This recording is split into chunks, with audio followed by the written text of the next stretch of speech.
Actually, Eggroll, the interesting thing about shorts is the prime time for shorts evidently is somewhere past 12 o'clock all the way to like 3 in the morning. So midnight to 3 a.m. There's a lot of sleepless Zoomers out there, I guess. But hello, folks. Welcome to the show. I'm your host, Phontomen, and welcome back to Limbus Company. As soon as I crack the game open back here, please hold. Yes, fuck you! It's January! But Heathcliff and Don are going to save Christmas in January. That seems kind of on point for them, don't you think? And look, we've even got a welcome. We've even got a background for the start screen. Right? Okay, we're good. Right, so it's a wonderful Christmas adventure in January. Hello, folks. Welcome to the show. We're playing Limbus Company, and I guess Heathcliff and Don are gonna get lost in the bargain bin for Christmas stuff, and you know, in some department store somewhere after Christmas. Yeah, that's totally what. Yeah, it's like some weird ass version of Home Alone, but they're all stuck in a Walmart or something. And well, happy birthday to you, Eggroll. But ladies and gentlemen, yesterday was my birthday, but thank you for the well wishing. But okay, so we have a 10 poll. We got a New Year's 10 poll, and there's also 2 events to do aside from Heath and Don Save Christmas.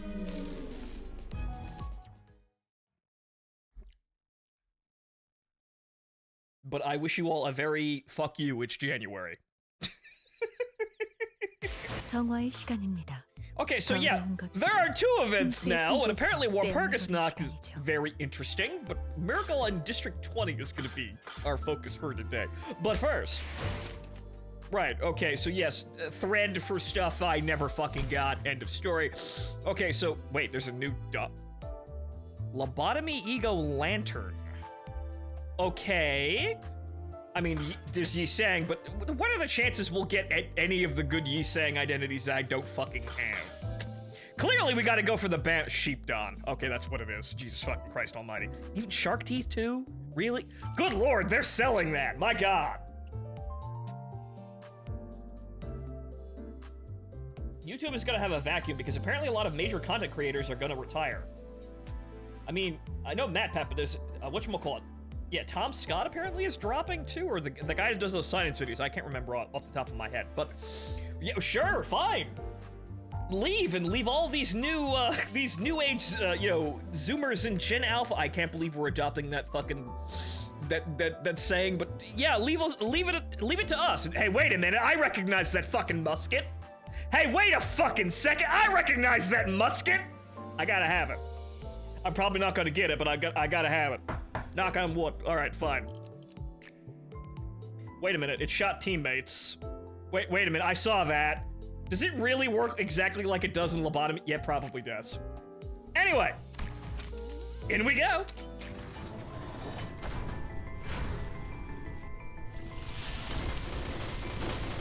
Oh, they're green now. That's probably not gold, but ooh, green. Oh. 이렇게 영롱하게 빛나는 초록을 본 적 있는가? 이 몸과 있으면 어둠이 우리를 피해 도망다닐 것이네. Yes, grossly incandescent. I'm probably only going to get Don's, which is funny as hell, but okay, fine. Yep, Don dupe. I need Don dupes anyway. I need those. Thank you. We also have 2,000 lunacy, so you know what? We're gonna do a. Well, it's not actually paid for because I didn't actually spend any money, but why the fuck not? I'd actually like that musket. That was a very... That shit held my entire company together when I was playing Lobotomy Corporation years ago. But unfortunately, quite like Lobotomy Corporation itself, I had to shutter the company early. Wow, it's almost like that's literally half the plot of this game, too. Anyway.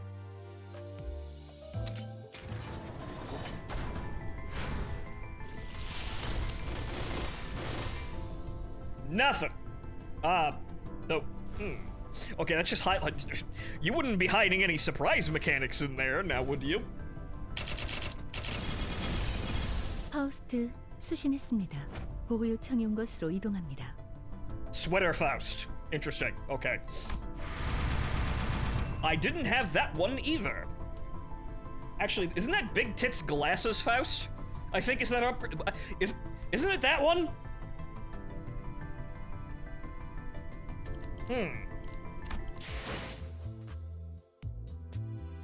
Okay, so we're gonna hold back on spending any more lunacy because I'm gonna need that to get through the fucking event most likely, because as you can see, I have no reserves in the engine. But okay, so we'll come back to this, but alright, we got Dawn. 정화의 시간입니다. 더러운 것. Now what does she do?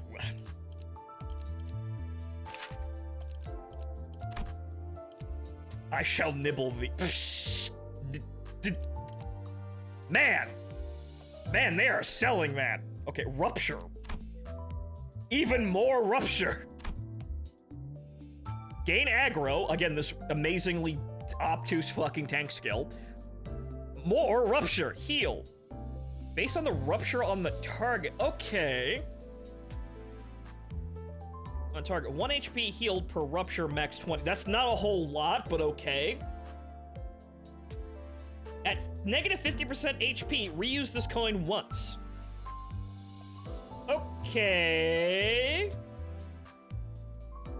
Okay, so she's a rupture unit that's also a self-healing tank.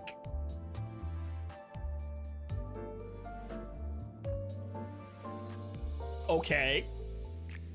Interesting.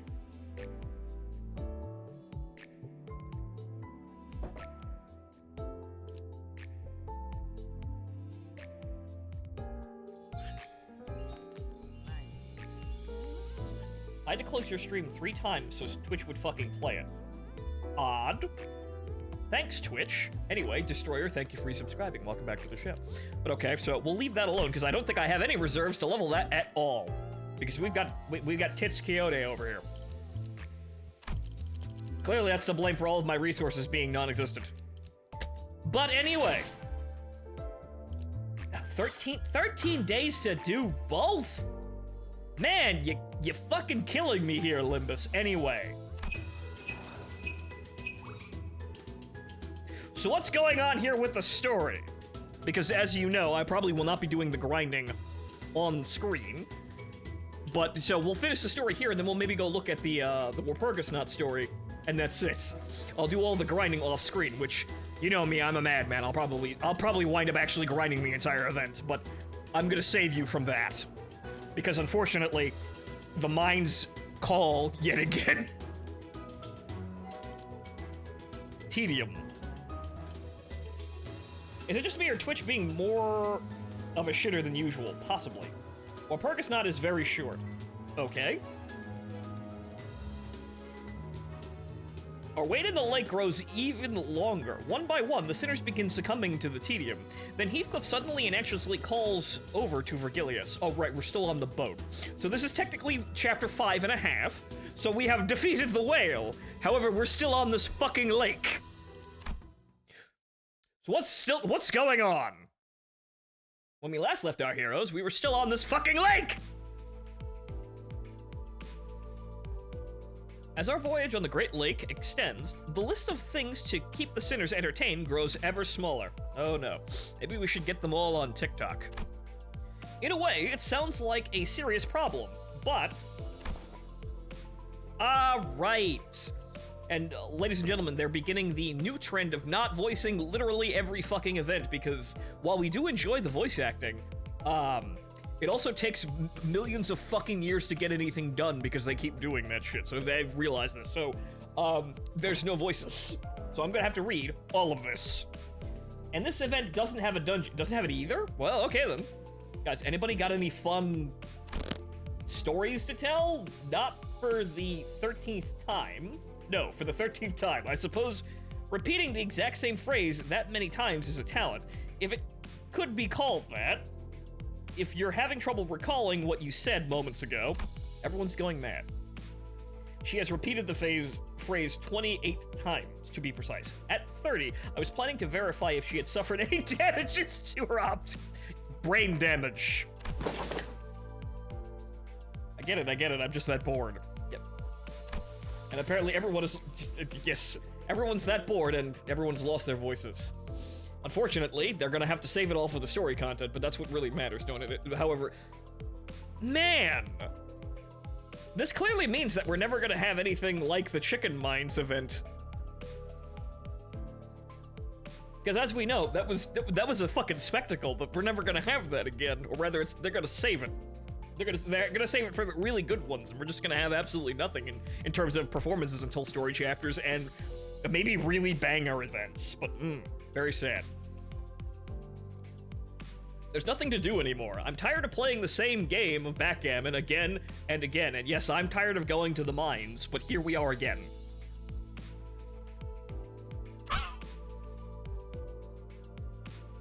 But apparently we have seagull sounds. Good, I've got a job for you then. How about you start feeding the seagull on time for once? Somehow it became my responsibility after you all got tired of taking care of it. Feed the bird. The one you're teaching to fucking pedal and, like, wheel around on a fucking unicycle. It's your pet, take care of it. Yeah, we're going to have to let the seagull go once we're out of the Great Lake anyway. Why did you even let yourself get attached to it? Just look at her. The way she looks at you, those woeful eyes. This seagull's gonna come back on the story and do something important, I swear to God. This is the biggest Chekhov's gun ever. This seagull is gonna be integral to the fucking plot later. And sure, I entirely agree, because I look at this and I feel like, this is entirely stupid. But typically, when writers do something entirely stupid, they make it work into the plot in some integral fucking way later on. So this seagull is probably gonna be, like, one of the most singular important elements of this whole fucking story. Somehow.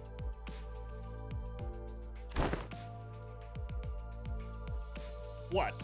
Your average seagull eyes? Seagull, what do your seagull eyes see? Caw. Rolls around on unicycle. It was abundantly clear that the sinners were starting to slowly expire from sheer boredom. Well, it's not really a problem that has a solution. And I had zero interesting stories to tell, considering that I'm an amnesiac, so all I could do was sit here and watch the sinners suffer, as I do most of the time. Putting them through the daily trials of the mirror dungeons wasn't the most exciting activity either. Yeah, we can't really, that's lost its luster too, right? Right? No, we can't just grind. No, man cannot live on grind. The Sigma male grind set isn't living, it's preparing to live, but not actually living. Speaking of which, Heathcliff appears to be the one least affected by this mess. How? I mean, aside from thinking of, endless fantasies of revenge, most likely. Well, not that he was calm and aloof, that is. I'd say he's anxious. Vergilius.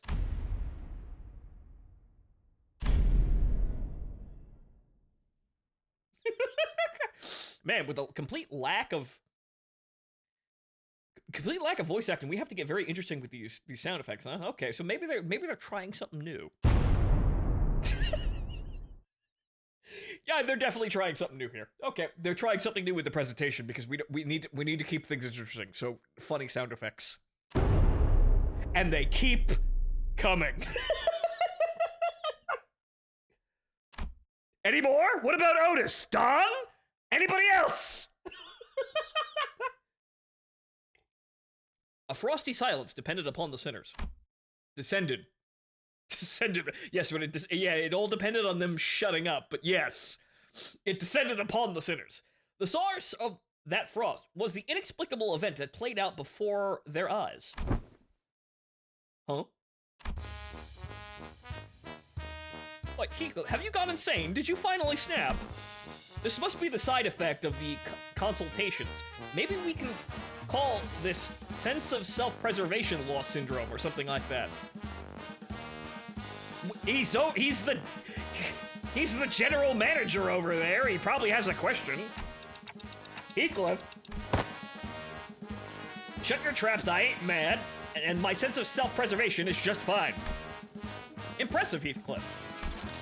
I rarely found myself surprised in this series of misadventures so far, but this is one of those rare occasions. We're gonna talk about Christmas. Oh good, if you haven't read Leviathan, I'd really recommend it. I need to go find a place where I can read Leviathan. That's kind of my problem, or I would have.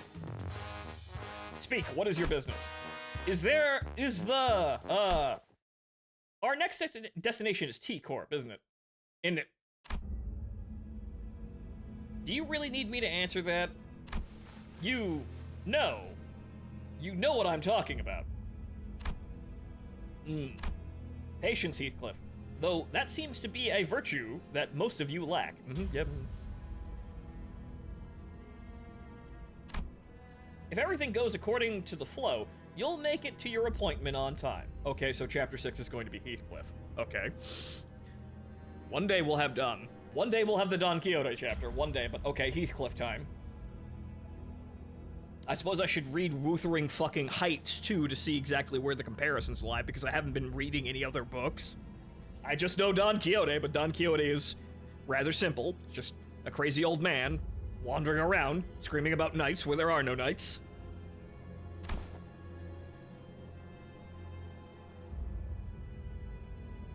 Since I had no context for any of that, all I could do was sit here and watch Heathcliff scratch the back of his head.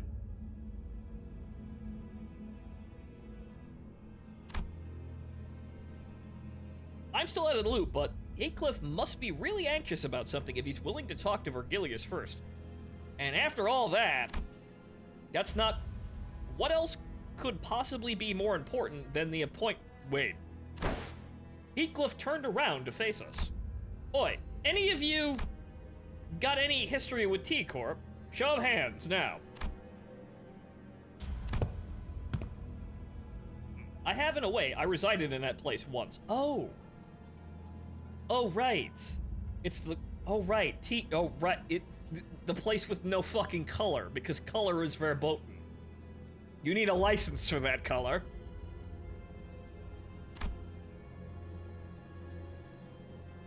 Right, but we already did you, didn't we? We already saw your chapter!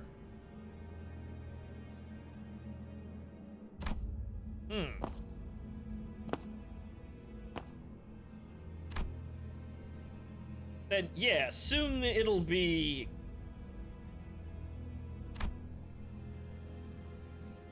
But we're still in the middle of this mad lake. And yeah, I suspect Dawn is gonna be a very interesting one, because we have wonderful things like, you know, her ego being the blood of Sancho, which, that's already questionable. And of course, this being the city, we can definitely rely on the fact that anyone that is cheerful in any way is probably blitheringly fucking insane in some capacity. It's guaranteed. But the question is, so what are they going to do? Yeah, that tracks. So the question I'm wondering is, what are they going to do, and are they going to work the play into this in any way? Because I think it would be very good if they did, but I have no idea. They're going to keep that close to their fucking chest, because Don Quixote is probably one of the best characters in this shit. But what of Dulcinea, is my question. But what of Dulcinea? You don't think the clown fucker from Marina was involved? That would be very alarming. Very, very alarming. But, like the 8 o'clock circus? No, that,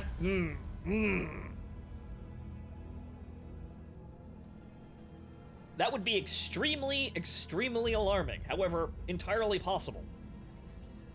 But, oi, clockhead, what's today's date? January 11th? How would I know? Says the man with a clock for a face. Look, it's a clock, not a fucking calendar. Can't you tell the date? You've a clock for a head. It's not a calendar, it's a clock. It's not one of those fancy digital ones. Anyone else find the new Otis ID yet? Oh, find the the ID neat. It looks neat. I remember the funny magic rifle, but I didn't get it.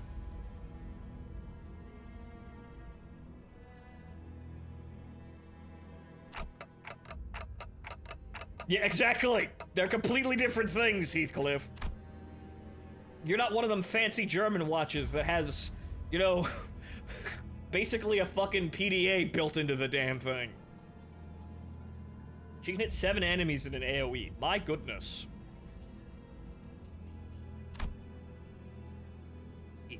Heath, that was your 13th sigh today. Keep doing that, and you just might huff and puff our boat to pieces.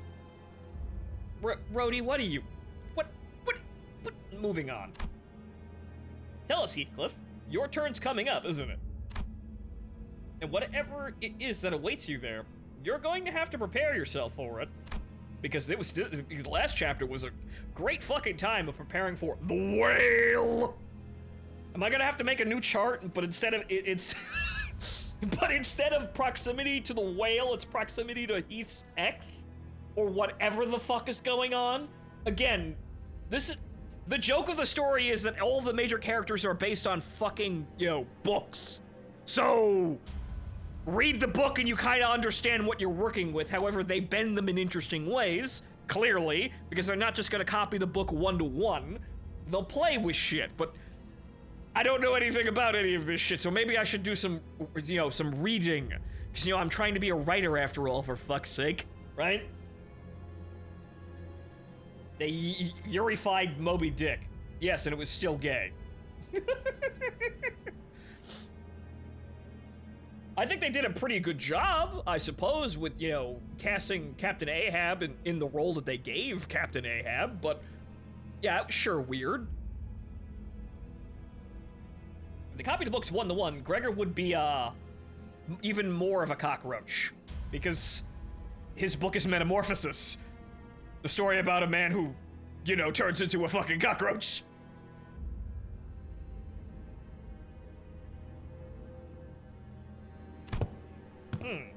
Yeah, I suppose. There's no use hiding it anymore. So, Heathcliff, tell us about Catherine and why you want her fucking dead. Because we've seen this one coming. After some time... Right, so to summarize... Heathcliff's starting to feel like his turn's coming up now that Ishmael's had her time in the ringer. And he's got good reason to believe that, because Vergilius handed him something in their last consultation that affirms his suspicions, which I didn't see.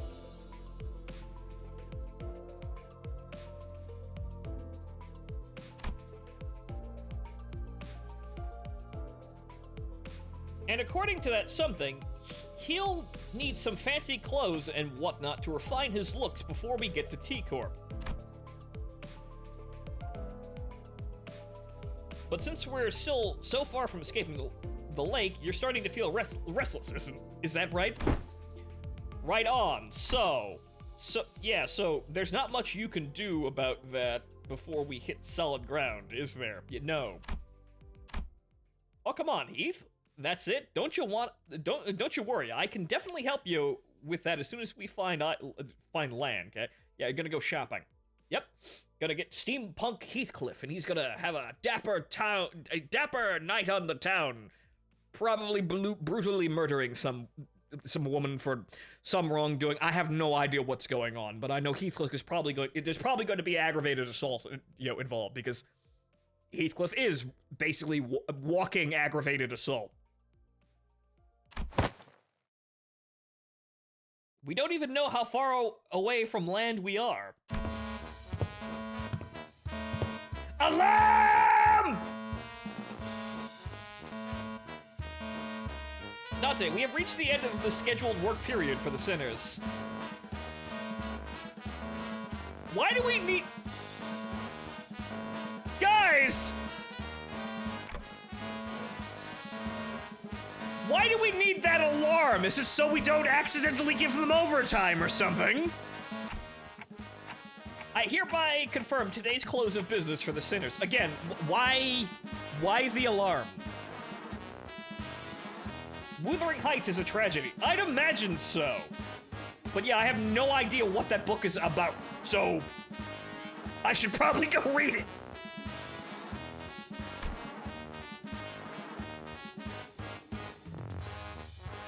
I reflexively said my usual routine piece as the light alarm played.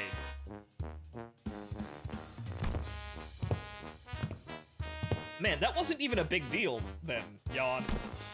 I was hoping to see an act of dramatic bloodshed for once. Ryoshu will get to you. Your chapter is going to be very interesting. Well, at least he wasn't trying to stir up trouble for once. The sinners each got up from their seats, yawned and stretched, and one by one disappeared into the back door.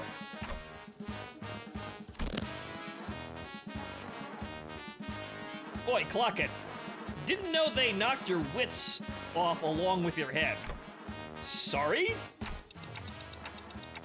But Gregor isn't completely wrong, is he? Can't you even mince words at this point? Ugh. What? Vergilius and Karen also walked into the back door, mocking grins on their faces. What are you two smiling about? And I was left alone in the ship's cabin, standing awkwardly next to severely crestfallen Heathcliff. What the fuck are you two smiling about as you walk away? Kahem. Ah, yes, Don Quixote. Don, what's your solution for this? Again, how are we gonna save Christmas in the middle of the great, like, how does this work? Wait, there was another. Yes, another. Cause problems on purpose. Yeah, it would be Don Quixote's thing. Sir Heathcliff. Huh? What are you doing out here, girl? Run along. You go gush about the high and mighty fixers of T-Corp or something. I shall have plenty of time for that later, yet thou shall do well to treat me well, Sir Heathcliff, okay? What, you little... Hold! Allow me to finish. Manager Esquire, Sir Heathcliff, come hither. Hush. Why?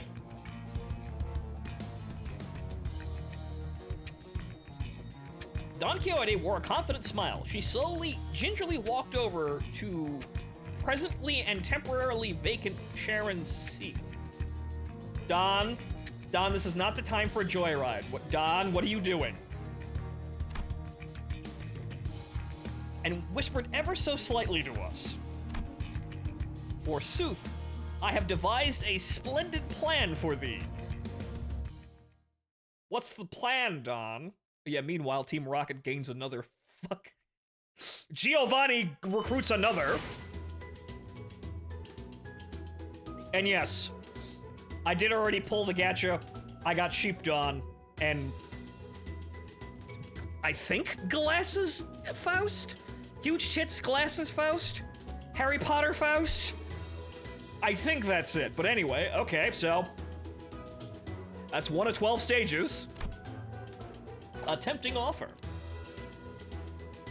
Don Quixote brought us to the helm of the ship. There it was, the monitor that Faust would analyze whenever we had a backdoor volatility. Oh boy. And there they were again, those unknown symbols. What are we doing now? Glasses Faust is the one with a T. Ah. So what's Sweater Faust? So what is this splendid plan of yours? I don't think there were words in this world expressive enough to describe that look on Heathcliff's face. It was certain that he had very scant expressions for Don Quixote and her plans, but there was this sliver of hope in his face that maybe, just maybe, Don Quixote might rise to the occasion for once. Don Quixote might actually do something.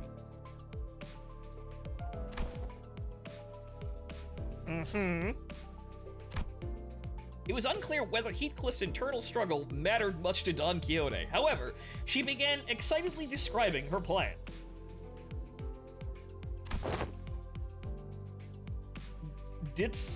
didst thou, Sir Heathcliff, ever hear tale of the ancient and legendary fixer of Deviat Association, the Red Sack? Santa Claus?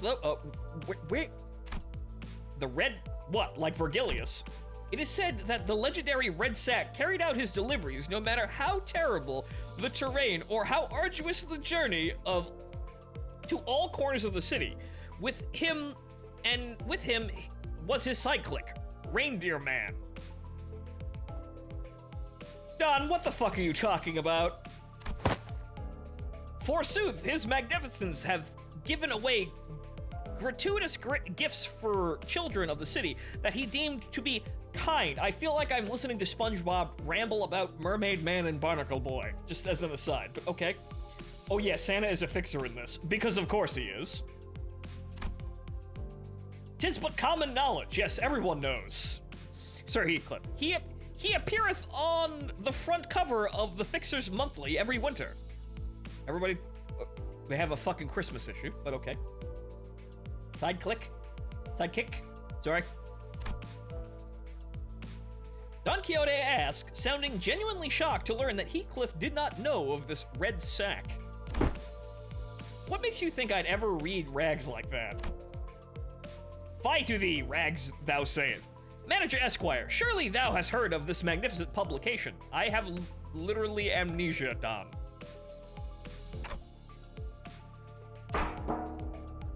I knocked on my ticking clock head. I didn't really feel the need to spell it out for her, but yes, nice folly there. It's hollow, like my memories. Hollow and empty, like my memories, Don. So none of thee has subscribed to it, then. My words fell on deaf ears. No, we didn't pick up your subscription. We didn't use your code to, subscribe to a magazine, Don. You're not getting any free golden eagles or whatever the fuck they give away in the city. Anyhow, what matters to thee, Sir Heathcliff, is that thou endeavoreth to make thyself more presentable than anyone else for this occasion.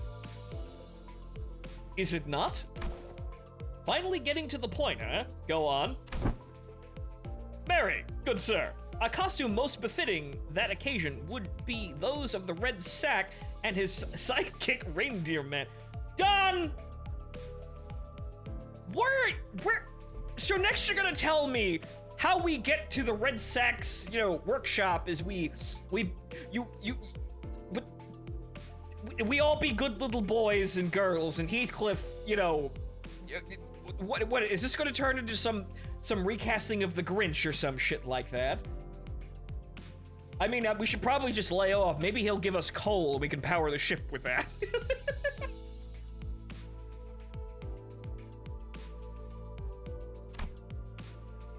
This isn't going to end well, is it? No. What? Like those ridiculous fixers, Del Artis, or whatever. What is it? What is even that word, Heath? 'Tis not ridiculous. Fie! Thou hast not even designed to indulge mine only wish that we would cosplay fixer. Cease all words. Don, I'm really glad that you're a girl and you're into cosplay, but now is not the time. Anyway, thou hast not even given it a chance. Indeed, speak not on a matter thou know not about. Yes, the wonders of cosplaying and going to cons. Don, what are you even doing?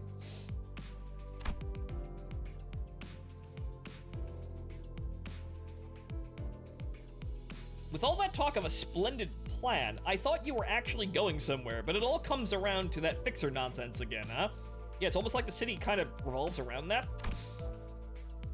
Don't even have the energy to beat the sense into you. I'll get to it later. 5 honestly hits to the noggin should do it. 5 honest hits to the noggin should do it.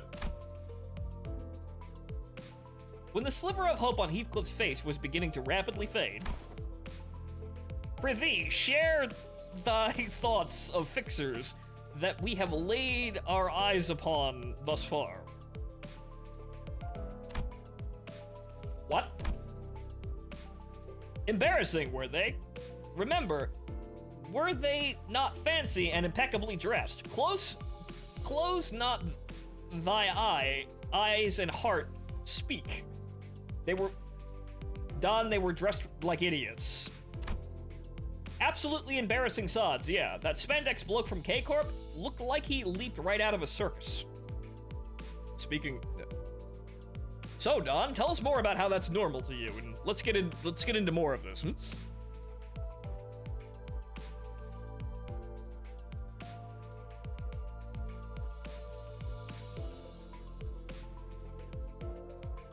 So, Sharon, thank you for the translation, but I haven't not the energy to even begin to pronounce that. Nay, Lord Siegfried was not embarrassing. I see that his outfit was rather dashing. Wouldn't you agree? Allow me to explain to thee the materials of its fabric, so that thy understanding... Don! What are you even going on about?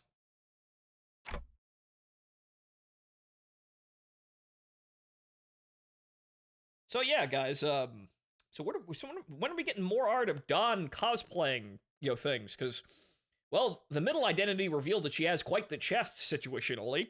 It's somewhat random if the art expresses it or not, but there's something there. So, guys, where's all that fan art? Ahem, excuse me. Huh? Hie thee hither, Sir Heathcliff. I am yet unfinished. Why is that girl so hyper today? It's Christmas, apparently. Unlike Ishmael, which has nothing there, evidently. Don secretly has a rack, and Ishmael's as flat as the fucking deck of a ship, apparently.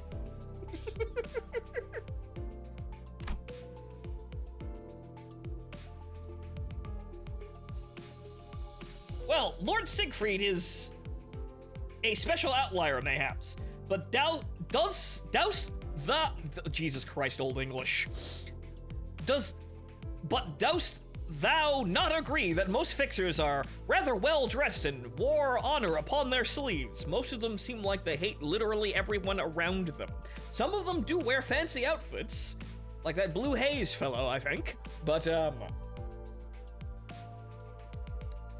a lot of them seem to go all over the fucking place, but many of them do actually wear suits and look presentable.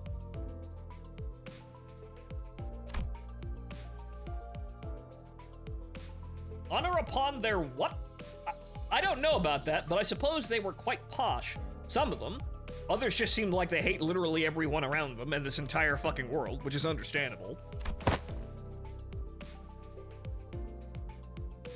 Exactly. Follow thee I, and thou shalt see thyself dressed as impeccably and impressibly as the fixers are. Vergilius has a decent suit. Well, yes he does, but every man owns one decent suit. Is that right? Sod it. I know shite all about clothing or making myself look fancy. Right, so let's say I go along with your plan. Where are we going to get them clothes? Honestly, everyone was right. Where are we even going to pick up clothes in the middle of a lake? Aha! Yet I have thought of that as well. Yes, John? Are you gonna make cosplay out of fishes?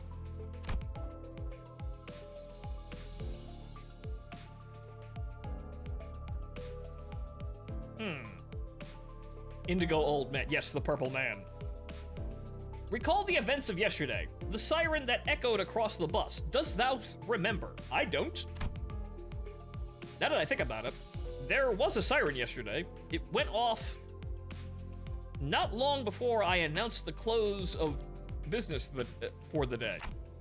But Faust said that the backdoor volatility wasn't anything for us to worry about.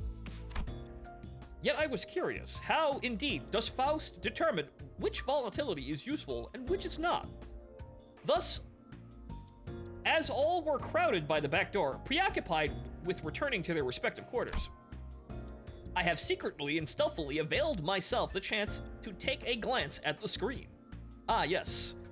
This magic dial that we should probably not fuck with, but you know what? It might take us to new worlds and lead us on all sorts of adventures.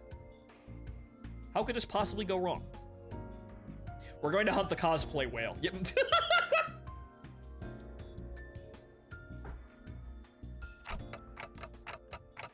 So you took a peep at the screen. You know how to read those complex symbols?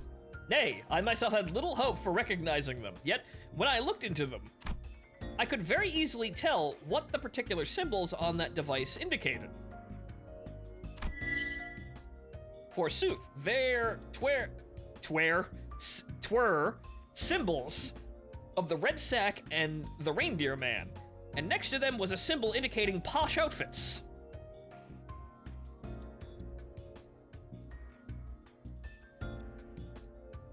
Don, how do you determine any of that?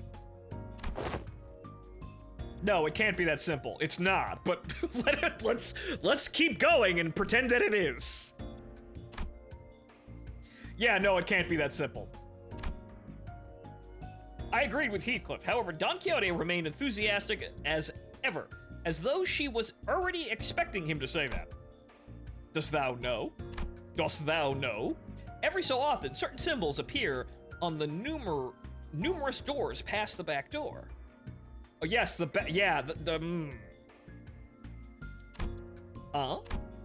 Every respite, every passing glance, I made sure to watch them carefully. And 'twas yesterday when, in the corridor, I spied myself the exact door with the exact same symbol that I witnessed on the screen. Is that how it works? Don Quixote, you didn't. 'Tis my nature as an adventurer, Manager Esquire, mine inability to quell the burning adventurous spirit. I prostrate before thee. Yes, Don went on a secret adventure in the back rooms. So, Don, what happened when you went on the secret adventure in the back rooms? Know that I have taken the sneakiest of peeks. Mary, 'twas not too foolhardy. I have only taken a small peek. Yes. And if I told thee what I have witnessed from within, that all my deductions and predictions have been proven true, could thee find within thyself compassion to spare mine soul? You absolute muppet. Why the bloody hell do you keep doing what everyone tells you not to? Because that's just Don Quixote. I mean, granted, Don Quixote is a moron, so you could do whatever the hell, he could do whatever the hell, you make him do, because, Don Quixote is a crazy moron, so this Don clearly is no different. So did Heathcliff, and he almost died. Ah, right, no, but Heathcliff literally just ran down the hallway. He didn't actually open any doors. Heathcliff just ran down the hallway until the hallway fucking stopped. And then the hallway tried to fucking eat him.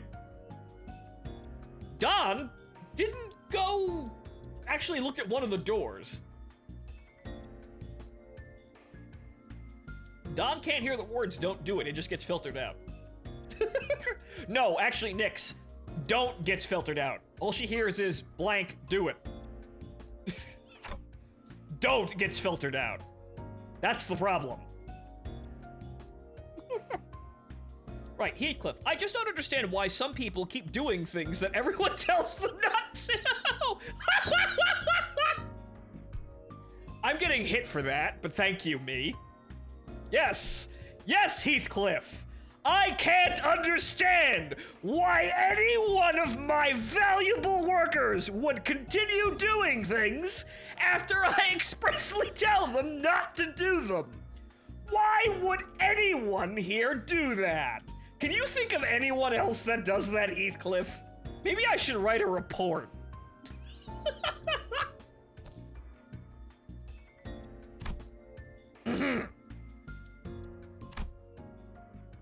I remember when Heathcliff ignored all warnings and went into the restricted area past the area of the corridor that we're allowed to use.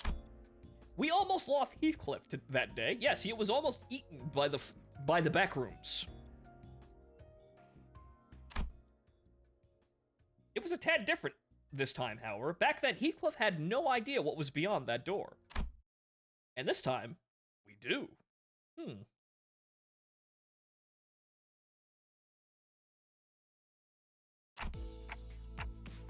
Are you suggesting that we call everyone over to explore that place? Nay, the three of us will be more than sufficient to handle this task. No, we won't, but continue. All tales begin with a party of 3, indeed. Okay, so we're using servant story logic where 2's company and 3's a crowd, right? Small rule I keep to myself, where servant stories, because they're individuals, only contain a maximum of 3 people or 2 pairs. Bosch-Godesian stories have no less than 4. Small note there as I have my coffee, but yes, the trio. You're just scared of the consultation, aren't you? I have nary a clue as to what you may be referring to. Yes, we wouldn't want to involve the general manager in any of this, right? I wonder... Aldonza is going to make an appearance in Don's chapter. I wholeheartedly wish to see that, because that's bringing in the play, and quite honestly, literally everything about Aldonza being Dulcinea, because in the novel, Dulcinea is missed not appearing in this film, because she's not actually mentioned all that much. Don Quixote just picks a random woman woman he remembers. No, he, not she. The realities are melding together, but Don Quixote just picks a random woman he met once and says, that's my princess. And then never goes into any more detail about that. That's the play. So, this is why I want to see. Are we gonna do anything with that? Because Aldonza would fit magnificently in this godforsaken city. That would be wonderful, but are they going to do it, though? And there's also something about the star as well, which they could wrap into whatever the hell they're doing with the outskirts and that fucking thing we're looking for. I don't know what's going on out there, but there's something there, and I think they're going to do something with it. Because I see possibilities, and I'd like to see if they actually take them up, take up those possibilities. Otherwise, I'm gonna keep them. Hi, boss. Bye, boss. Can't stay for long. About to get dinner, and I have Shinji get in the fucking robot standing by to watch. You're gonna watch Ava? All right. See, hi, Tanya. Bye, Tanya. Enjoy everyone failing upwards. Okay, that's an interesting thing to watch now, but I recommend it. Though it is an anime about everyone failing upwards. Okay, but moving on with the story here. The answer to this predicament was right there. Tell them that it's too dangerous and shove them back into their respective rooms to rest up for tomorrow. But that would be the smart thing to do, I thought. Manager Esquire, that zone, indeed, it appeared to be a place most peaceful to mine eyes. 'Tis a simple task, is it not? All that we seek is to enter there and avail ourselves of a few sets of clothes for Heathcliff. It was obvious that Don Quixote wasn't helping Heathcliff out of pure kindness of her heart. Right, it was quite obvious that Don Quixote was trying to do something untoward.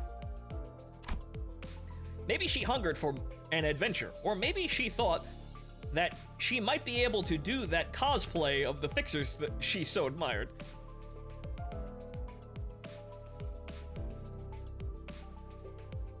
We're using that word a lot these days, or rather this entire event here, cosplay. Don Quixote, cosplay. Again, so where's the art, guys? But if we can find Heathcliff some nice clothes to put his heart at ease, then... Ish, how long have you been standing there? Maybe I could do something about this before things get out of control. Like it did last time when I just let a sinner's anxiety stew and exacerbate. Okay, no, I was just thinking of how terribly I handled, Ishmael. Let's not, what happens if, dear God, that was Ishmael. Ishmael was the most rational person on this fucking bus aside from Faust. Dear God, what if it's Don Quixote next? My God, I've got to do something about this.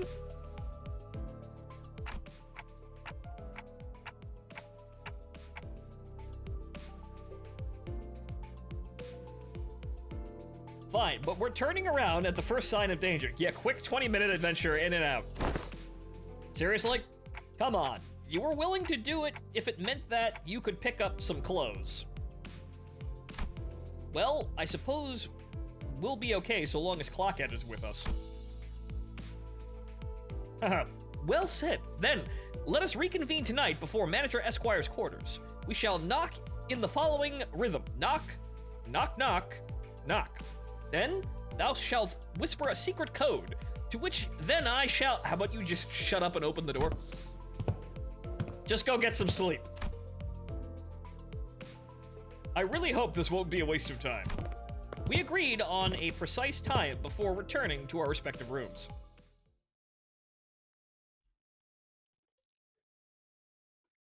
Granted, Ishmael refused to explain what was wrong and just screamed, "Not ready."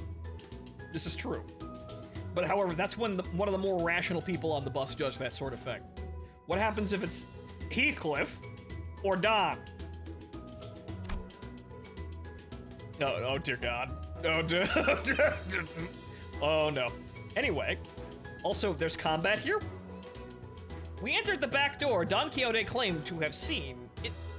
In it was what appeared to be a factory. Clearly not her first time in this establishment. Don Quixote calls over to someone. It literally only... Oh, shit. Well... Actually... Well, all things considered, since Middle Dawn is envy-powered and Rabbit Heathcliff has envy cards, why not? 싱싱한 풀이 보이네. Heathcliff is getting coal. But anyway.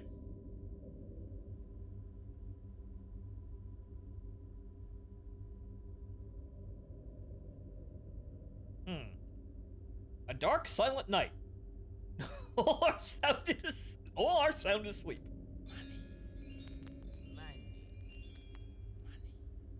T-Dog, thank you for resubscribing. Welcome back to the show. But yes, something, something, something, and all through the house, not a sinner was awake.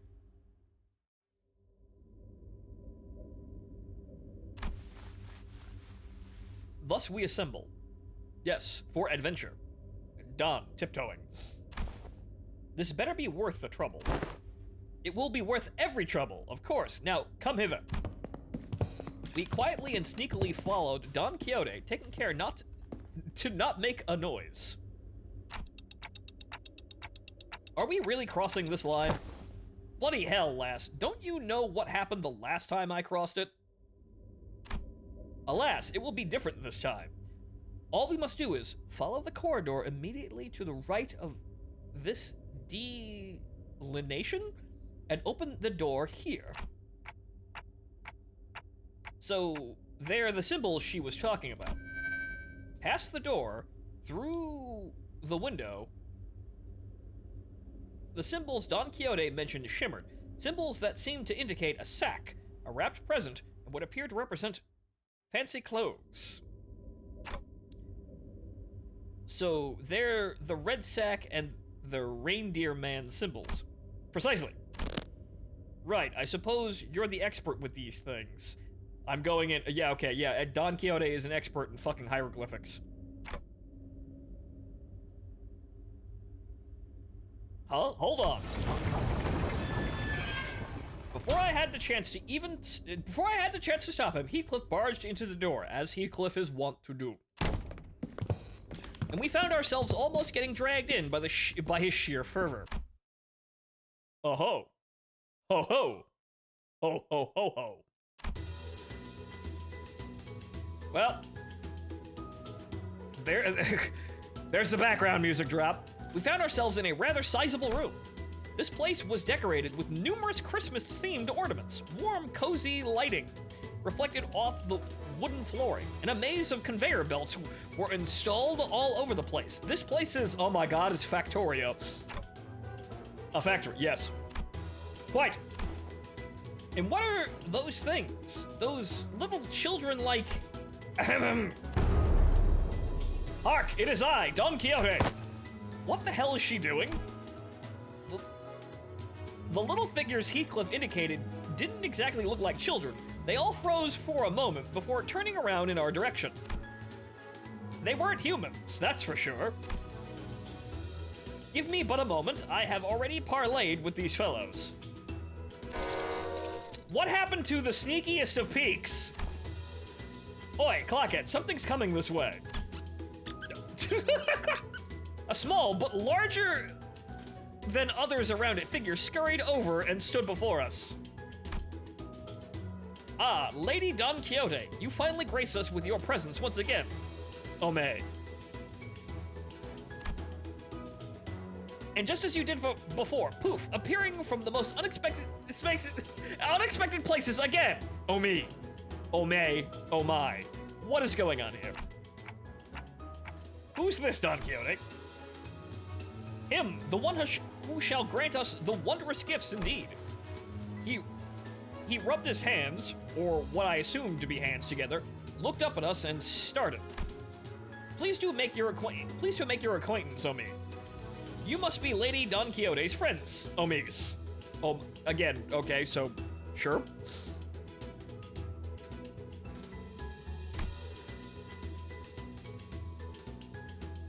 My name is Dodoru.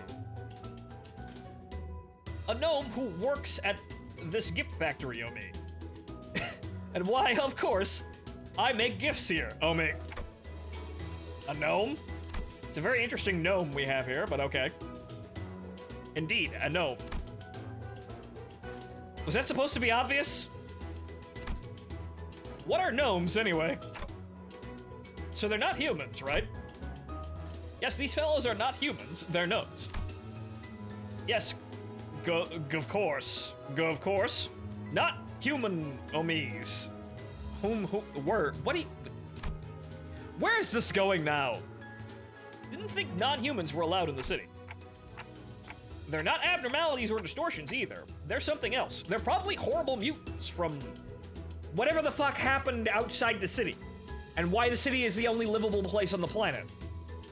Apparently.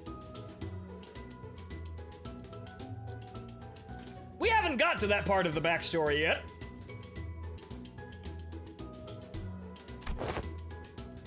The city. I knew it. Well, why does it matter if they're not humans? What truly matters is the heart with which they commit themselves to work, that is.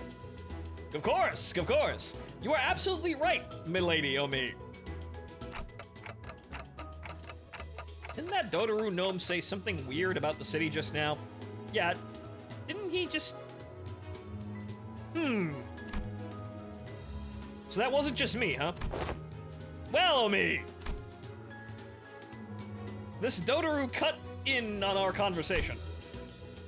Do the friends of Don Quixote wish for any present, Omis? Say, we have fancy clothes and powerful weapon, Omis. Or delicious cookies, Omis. Got any 3-star Omis? Got any SSRs, Omis? Could use those. Fancy clothes? So you really have them. Looks like we've got a winner, Omi. Well, then please, this way. The gnome said something about introducing us to the reception hall and led us to a certain room in his scurrying gait and squeaking. This seems more like a storage space than a reception hall. Oh, behold, there is a warm fireplace and a table in this cozy place. What more could thee possibly ask for? And we have some delicious refreshments ready for you as well, Omi. Please wait a moment, and I'll be right back with the gifts you want, Omi. Well, this place is sure lovely. I'm sure there's nothing going on over there in that dark corner. The gnome bowed, opened the door, and scuttled out of the room. Are reception halls usually this barren? I've never been in one before, so I had no idea if this was what they were supposed to look like. I had to ask. Especially because it was starting to get pretty obvious, even with my rather limited experience, that there was something off about this whole situation. You think?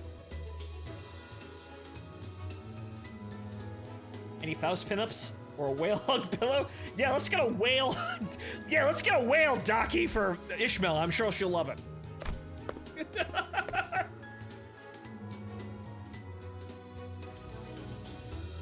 I have once heard the rumor that this kind of decor has been catching on in recent years. Sure, Don. Sure. Yeah, I've heard that too. Apparently it's popular with some blokes to just deliberately leave stuff lying around in some half-finished looking buildings. Huh? Is that what this is? I feel like someone's playing a practical joke on old Clockhead here. Still thy heart, Manager Esquire. I shall personally be responsible for this expedition and claim ourselves shiny gifts. Yes, good. All right, fine. I'm sure everything will be fine.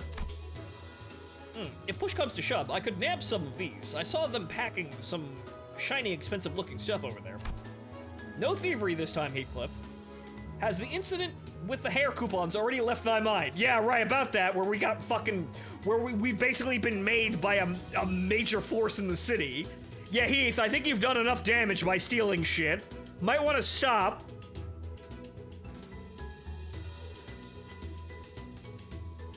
Chibi Karen plushie, yes. Instead of squeaking, you squeeze it and it goes vroom vroom. Fucking absolute goddamn hit.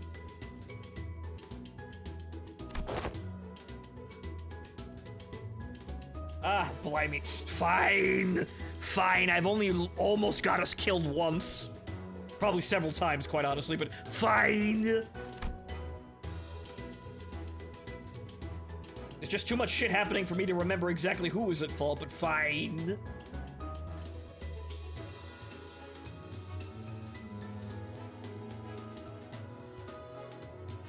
Heathcliff was as foul-mouthed as always, but it was evident from his relaxing expression that his anxiety was starting to ease.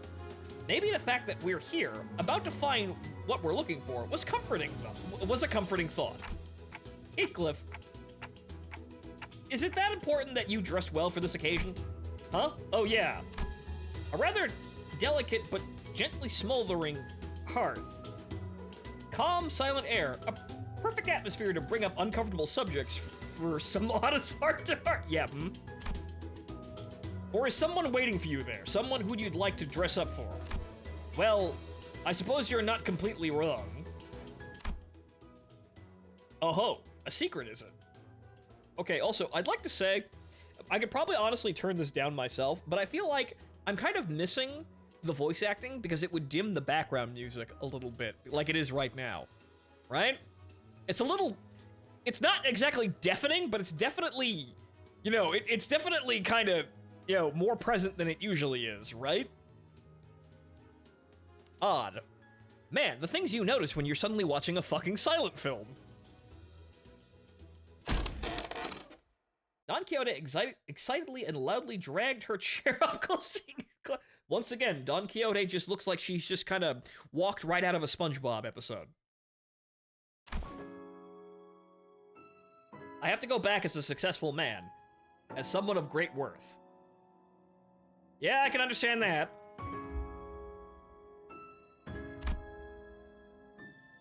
So that they'll know that I've changed, that I am no longer that witless brigand, Heathcliff. That's why I have to dress posh when I return, to appear like a man of quality. Uh-huh. Ooh, has someone stoked the fire of envy in thy stomach? Is this about revenge, like Ishmael? I wonder what gave it away, me? I wonder what gave it away? Revenge. Yes. Heathcliff leaned back on his chair. It creaked as he rocked gently back and forth.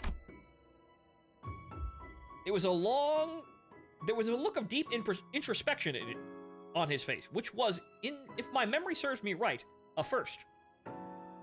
Heath, thinking? Well, I suppose you could call it revenge, but what I really want to do is...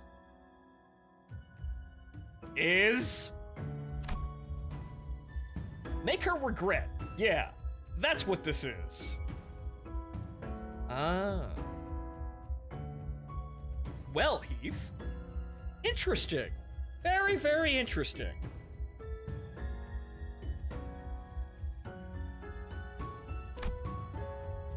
I'll show them. I'll trample over those bastards who thought I wasn't worth shite.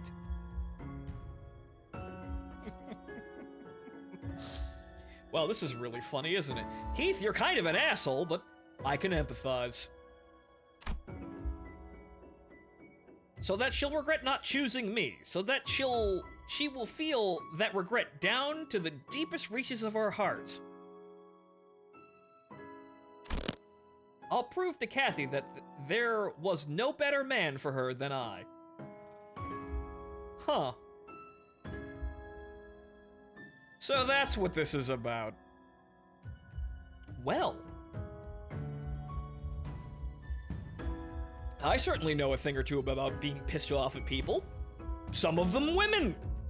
Not to make myself out to, as a terrible person or anything like that. Not to go into too much detail, but... Well, at the end of the day, it was all words on the internet, so nothing really happened, but, Interesting, Heathcliff. Very, very interesting. However, something tells me that's about all the depth we're going to get before something tries to kill us right about... now. Kathy. Heathcliff's eyes trembled as he speaks her name. Or trembles a little as he speaks her name. He's mentioned that name before. His eyes trembled then, too. This Kathy must be someone pretty important to you.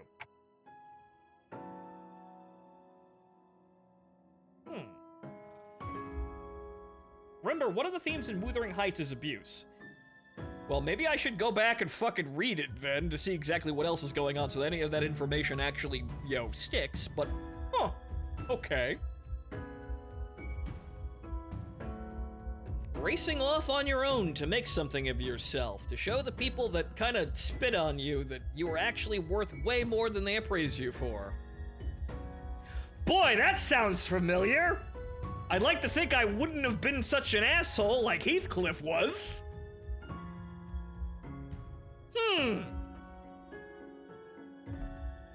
Doesn't that sound familiar? To me, at least. There are some people out there that have been with me that long to remember my little adventures and how this all fucking started. 10 years ago. 8 to you guys, because that's when I was public for it, but, yeah, it's 2024, and 2014 is about the start of my crazy little adventure. Well, the pre-show to my adventure, I suppose. Interesting. Of course, bloody important. So, what happened between the two of you? Between you and Kathy? Catherine, to be exact, and I call her Kathy. Well, that was fucking obvious. It's a long, complicated story. Yeah? Yeah, it would be. Yeah? Yeah, it would be. Aha, allow mine intuition to speak for thee. This Kathy must be thy lover, is she not? Wait, is that what she was to you? I mean, I think it would probably be relatively obvious to jump to that conclusion, but Heath, so what's going on there? Huh? No, it's nothing like that. Psst. Okay, then what was it? Okay, maybe a little, but, he's stuttering like Sinclair on a bad day. Oh, dear Lord. While his disposition was brisk as always, I could clearly see that he couldn't stop himself from smiling from a mere mention of her name. And that gave me more than enough answers. So, tell us more about this Catherine, Heathcliff. Was it someone you enjoyed spending time with more than, any sort of simple lustful thoughts like that? It's probably back there too, but go ahead. Go, please. Go right ahead, Heathcliff. I'm rather interested to hear this one because I think this. I don't think this is going to be quite, similar to my own backstory. But please go ahead. This is rather entertaining. Every sinner had a reason for joining Limbus Company, so maybe Heathcliff joined Limbus Company for this Kathy person.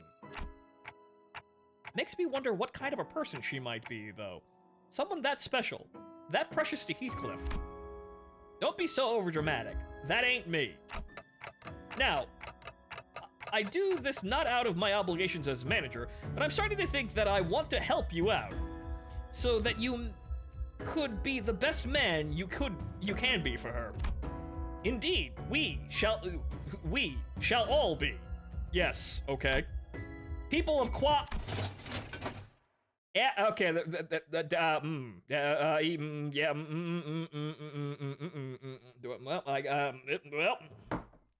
I guess that's enough reminiscing out of the entire party and myself. I'm sure we'll learn lots about exactly what the fuck is going on with Heathcliff and his backstory in chapter 6. But of course, now it's the annual something tries to kill us in the middle of the story-a-thon.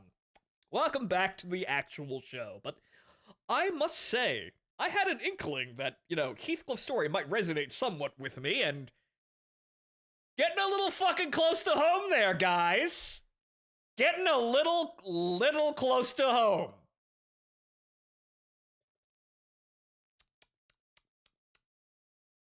But, so yeah, what's trying to kill us now? Yeah, that's threatening. I heard a door open in that very moment.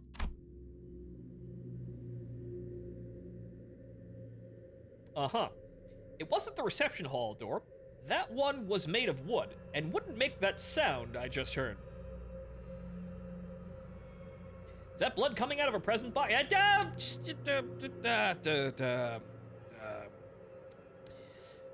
It's probably just, paint of some kind, right? Yes, it's red's a festive color. They must have run out of green, or rather, maybe they were using the green and spilled the red paint everywhere, and they had to. Someone went to go get a mop or something and stuff. Right. This sound came from over there, away from us, from a dark corner of the room. Then we heard sounds of metal scraping against wood. It was accompanied by a howling blizzard. So those were sleigh marks, huh?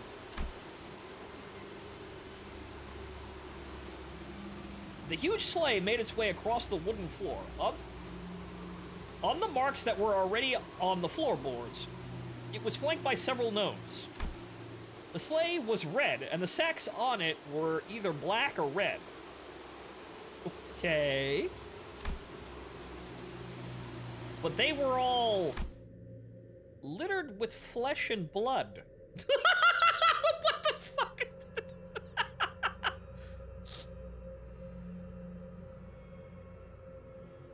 Oh my god, they're adorable. And they're trying to kill us! Cherry gnome. Dodoru, we've got the next batch of ingredients right here, Omi. Phew, my back on me. I really regret these guys not having voice acting, because I would love to hear what kind of voice they'd give these fucking stupid things. I didn't know the Steam friends were in town. Come on, friend Omi. Just think about the looks on your friends' faces when they open their present, Omis. All is worth it. Of course. Well worth it. Hero me. The gaggle of gnomes were walking in our direction as they clattered and gossiped, froze in place upon noticing us. Quit lollygagging, Omi! Quit chit-chatting and help us out, Omi. We've got a lot to process, Omi. Besides, we brought some live ones this time, Omi. I think I saw some of the sacks in the sleigh move. No, they were thrashing, like something was trying to escape. Is that? Grab your weapon, girl. What is the matter with thee? These fellows are but hard-working.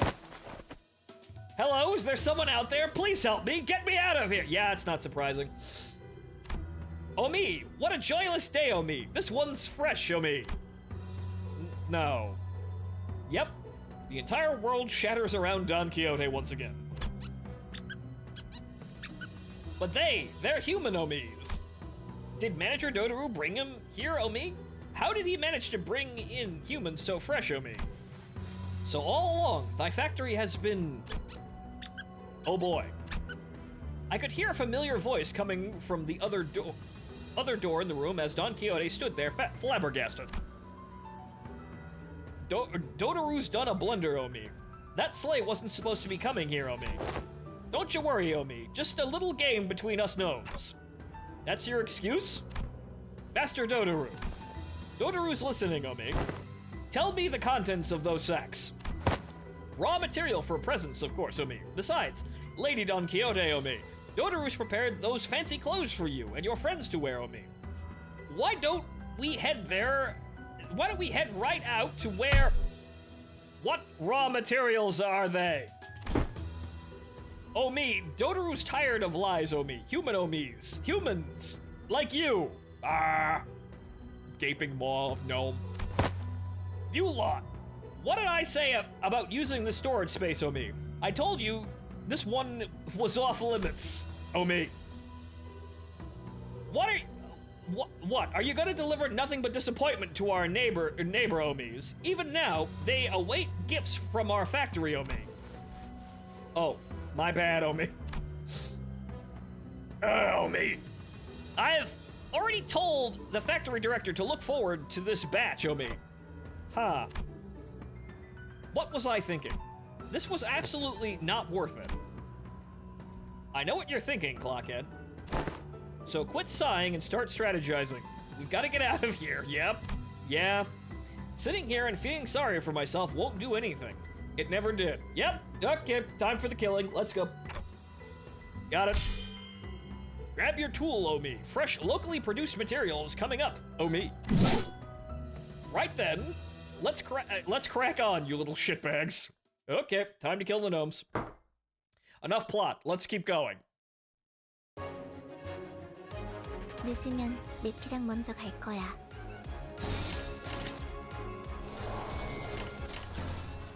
Unopposed, but okay, so yeah, just... 깡총. Why not use quick suppression? 날 뛰어보라고. 승객이 딱콩 한 방 먹였어.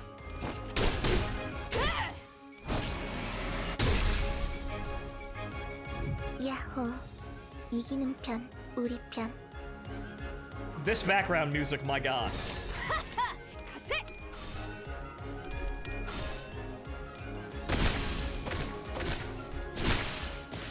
대성공이야. 가령 신나. 씹는 맛이 있는데. Also, there are 4 waves, so this is gonna be interesting. 잘 됐다. 그치?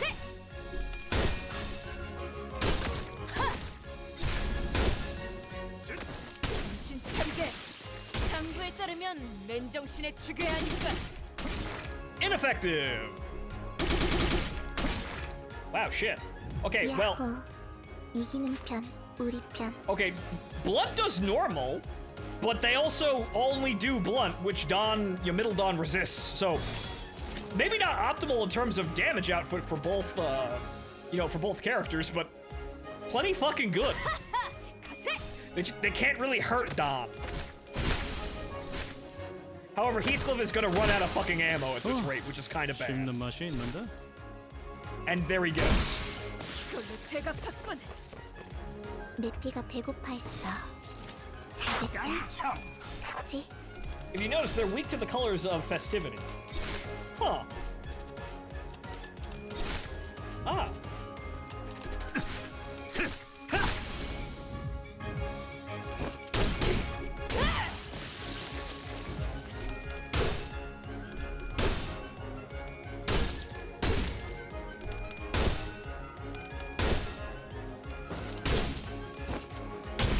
차리게.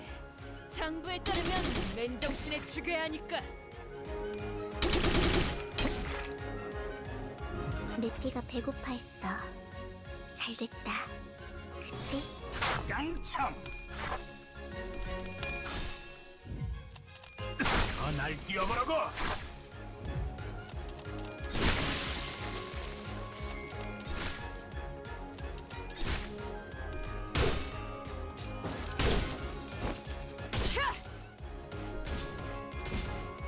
Crits! Oh no! 장부에 따르면 맨정. Oh shit, their poise isn't actually a joke! 야호. 이기는 편, 우리 편. 가세. Oh no, their poise actually functions! 내피가 배고파했어. 잘 됐다. Yeah, this is gonna be interesting. 가세.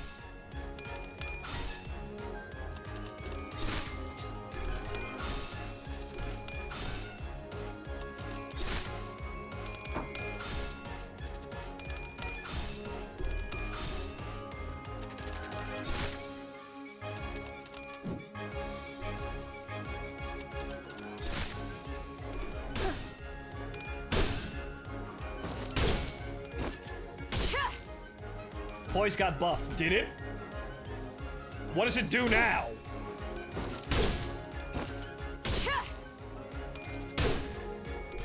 Does it actually function if, you know, you don't have, you know, an immense amount of it? 차리게. 장부에 따르면 맨정신에 흔들흔들. 지배하니까. 기회 아니야? And Charge seems to have gotten buffed, because good actually, well, no, it's because Heath has so many fucking attacks, is why. Is what's going on there. Fucking 20 charge, I wish I could use it. 깡참. The Poise IDs fucking hurt. Interesting. They acknowledged that Poise wasn't really even all that good most of the time.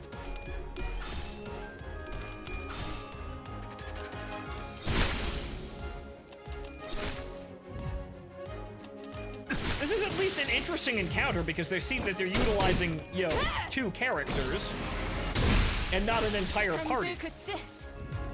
But so they're basically gaming the mechanics they have for solo fights, but with just 2 characters.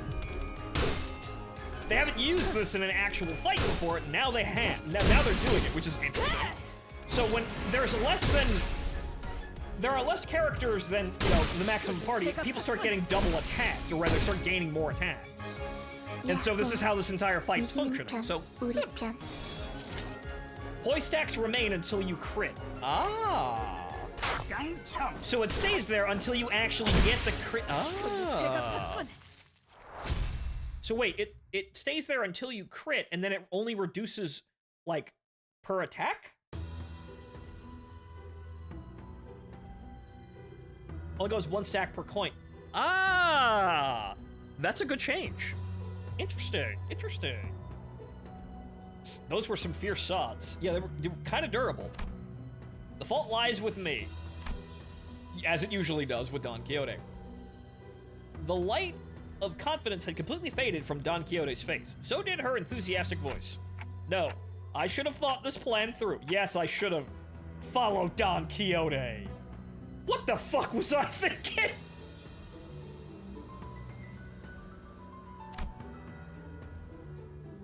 Well, if we were to find someone to blame, the biggest fault would lie with me, the manager. Maybe I should have turned around the moment I sensed something was off. Ah, alas. With that, Don Quixote marched towards the abandoned sleigh. This is... Several mutilated bodies tumbled to the ground as soon as Don Quixote undid the knot tying the sack. Damn it, I was afraid that this was what we'd find inside the sack. There were a total of 7 or so people in the sack, but they were all missing a few limbs. They were barely breathing, and some of them had already perished. I've never seen this style of clothing before. Looks like they were pretty far from where we were. I've seen similarly worn and torn clothing in the back streets, but the clothing they wore was of materials and styles I had not seen before. The back door must have sent us pretty far. Faust did tell me that each district within the city had different cultures and such, so yeah, wildly different for whatever fucking reason. You start this Christmas event pretty late. Yes, I know, but we're saving Christmas in January. Doesn't really matter, does it? They'll all die soon, and it's not like you can turn back the clock. You can turn the clock for them. Let's just get back to the bus. Hey, here, this person is intact. Ark, get a hold of thyself. Art thou the one who requested our help earlier? Yeah, who the fuck are you? Who are you? Who are you? We should be asking this question. And yeah, I know. there's the 그게 Walpurgis Knot 신나서 event as well, but 날뛰는 we may not be 너 doing that 해줄 거 tonight. 없어? 난 이제 But yes, 시작인데. Christmas points. Oh well, this is just going to be multi-tiered hell, but no looking at that. But oh right, rewards. Ah.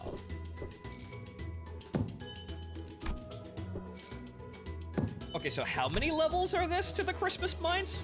Okay, free pulls, level up ticket, right? More pull. Okay. Banner. Okay. Oh, good lord. How? 60. Oh boy. Well, we get a lot of free pulls in there, so I guess it's a lot of chances for me to pull Otis. But okay, yes, the Christmas mines. But okay, so mysterious gifts. What popped out from the sack we found atop the sleigh were several mutilated bodies and a small child. It looks like they were kidnapped. I wonder what happened. Where did you all? Oh wait, no. What are you doing here? 다들 Clearly someone's coming to rescue us, so, right. Pierce. You do Pierce. You do Pierce. You do Pierce. 검은 갈아뒀다. You do some Pierce. Yes. 제 차례인가요? Fine. You know what? We'll just go with that. They'll be fine. You do blunt. We can do better than you.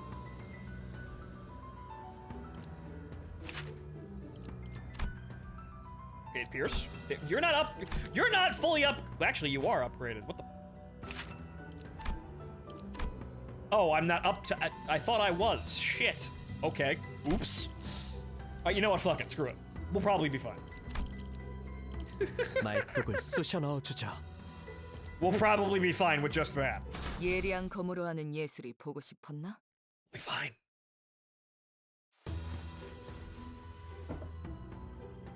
Your clothes are all weird looking. I guess you're not from the village?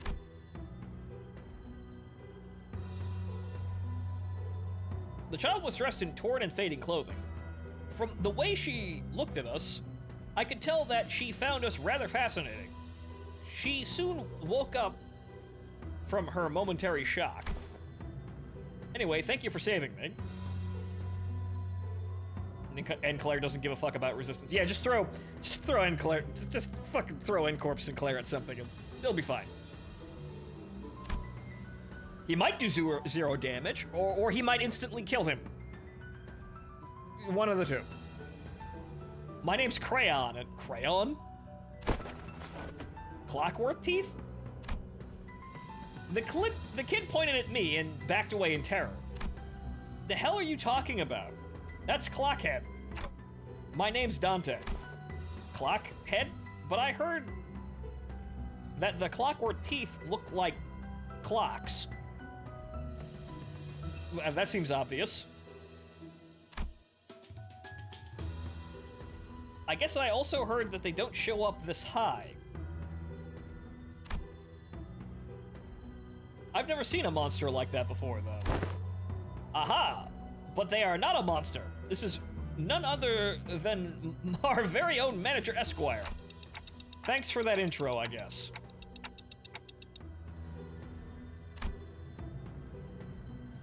But I can't hear anything but tick-tocking of the clock. Well, Manager Esquire has their reasons. Art thou unharmed? Yeah. Looks like the other people who were dragged here with me weren't so lucky, though. The child looks at the mutilated corpses with a despondent look on her face.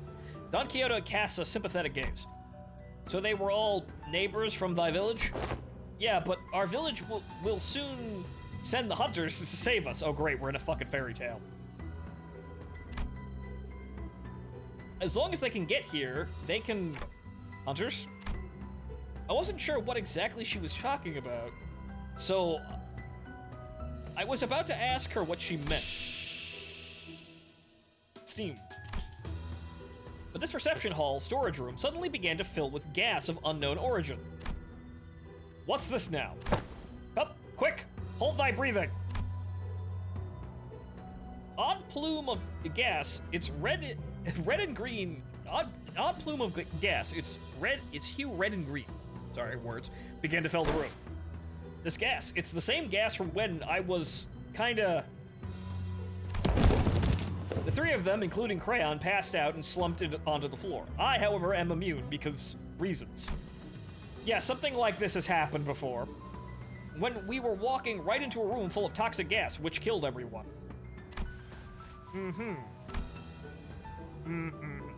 Looks like the gas only knocked them out, though. That's a relief, at least. I guess I should consider myself lucky that my clockhead isn't affected by these things. Christmas brand sleeping gas doesn't work on me, apparently. Santa Claus walks into the room, looks at the people passed out on the floor. Ah, the Christmas brand Christmas gas worked perfectly. Looks at Dante standing there. Hey, what's wrong with you? Why weren't you affected? Dante, I'm Jewish. Ah, drat! Of course! I've gotta hide. Oh, look at them in their little trench gas masks. As soon as I hid myself in a corner, a crowd of gnomes rushed through the same door Dodoru came in from. Gas masks, so they use sleeping gas on us. Omi, is that all that's left of Manager Dodoru Omi? Omi, all that talk of snagging 3 top-notch raw materials, and now look at him, Omi. A pile of meat, Omi. Omi, 1 Omi, 2 Omi, 3 Omi, all accounted for, I suppose, Omi. They're all fast asleep with the sleepy powder, so don't you worry yourselves about harming the good Omis. Well, let's move the good Omis. They picked up Don, Heathcliff, and Crayon one by one and loaded them onto the sleigh. With that, they left, closing the door behind them. And through it all, I couldn't do anything but watch. Right, looks like this is my time to shine. I'll rescue the 3 of them. Yes, Manager Dante. Go! No way, I should have listened when Ishmael offered to teach me self-defense. Huh, what do I do? What do I do? What do I do? I go for backup. This harsh truth dawns on me every time we face total annihilation. The truth that, on my own, I am completely useless. Maybe I should get a gun. If they were us, I could at least bring them back. If they were with us, sorry. But none of the sinners are here with me. What good am I without them? Again, maybe Dante should get a gun. Because think about it, he rarely actually has to do this sort of thing, but it would be very effective if he actually, you know, had some form of self-defense. Which means that he'll rarely have to use the bullets you give him, so you're probably not gonna have to buy him too many. Give Dante a gun. Let's go to the Union and lobby to give Dante a gun. I don't think a gun would work against the anomalies. I beg to differ, looking at the several identities that have guns. The guns in the city are not normal guns, which is why they're fucking expensive. But no, let's get Dante a flintlock pistol or some shit. Get him a caster gun. It's a miracle that I managed to survive this far. Miracle? What miracle? Come on, get a hold of yourself. Ishmael? Great, now I'm hearing things. You're not hearing things, Manager. We're really here. Do you even know what a mess it was up there when we realized that the 3 of you just vanished into thin air? Oh boy. Guys, you're here! Oh no, guys, you're here. I bolted up and looked toward the voice. There, I saw another door. And from it, the rest of the sinners appeared one by one. Guys. Oh boy, it looks like I forgot about that slightly spoiled ingredient. Oh, me?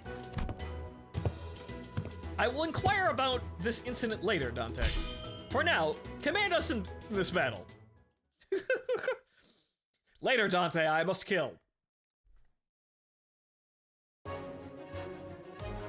카론, 기다리는 거 못. Alright, well, good luck, guys. 100초만 운이 기다려줄게. 따라준다면 좋겠네요. Oh. Ah. 가져가라. 대성 Well, 공략. you know what? He only needed 2 coins anyway. 노래 Thanks, 부르자. Sinclair. Yep.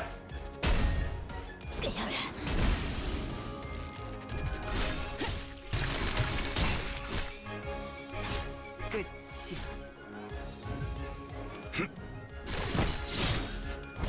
전 저항일 뿐. 승객이 딱콩 한 방 먹였어. 내 피가 배고파했어. Yeah, I think I got a pretty okay team. 참여하게 되리라. What do you know? Some of the most broken identities of, like, the first stage of this game are still broke.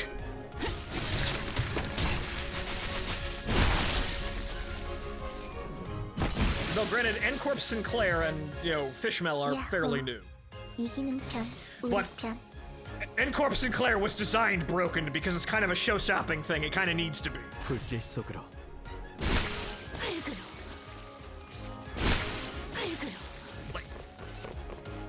내 피가 배고파했어. Like, imagine if Ishmael got an ID that literally made her Captain Ahab. And no, I don't mean the ego, literally an ID. 참여하게 He would have to be busted as fuck.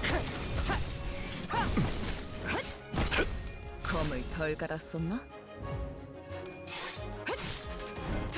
꽤잘 갈려. And so this is why it makes sense that N-Corp Sinclair is kind of ridiculous at all times. He kind of has to be.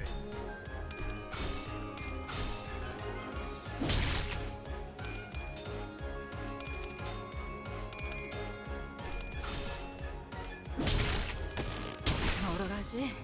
정신 못 차릴 거야. 야호. 이기는 편, 오작 우리 터뜨려주지. 편.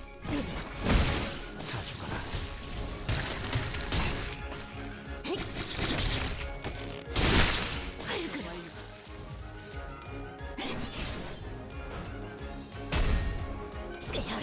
N-Claire made PM completely rethink how they make IDs. 꽤잘 갈렸고. It would seem so, because I feel like there's a distinct change from the era of him and everybody else. Like, right? I feel like that was like the end, or rather near the end of the original broke as fuck identities. Or like the original spree of 3 stars being absolutely ridiculous, right? So clearly, some of them, like Warp Corp Mersault, are still really bad. But it seems like we don't have many of those anymore, right? I'm not quite sure what happened, but yeah, N-Corp Sinclair is kind of expected to be ridiculously powerful, so I'm not necessarily bothered by him being broke as fuck, but did anybody else notice a change?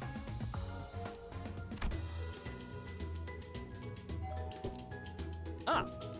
Well. Oh, right, it's all of them, duh. 3, 4, and 5, duh. Hey, look, a box. Well, we're gonna need these for later. Okay. Ladies and gentlemen, enjoy the Christmas music. I've got to get up and go to the bathroom. And lovely.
Okay, I'm back.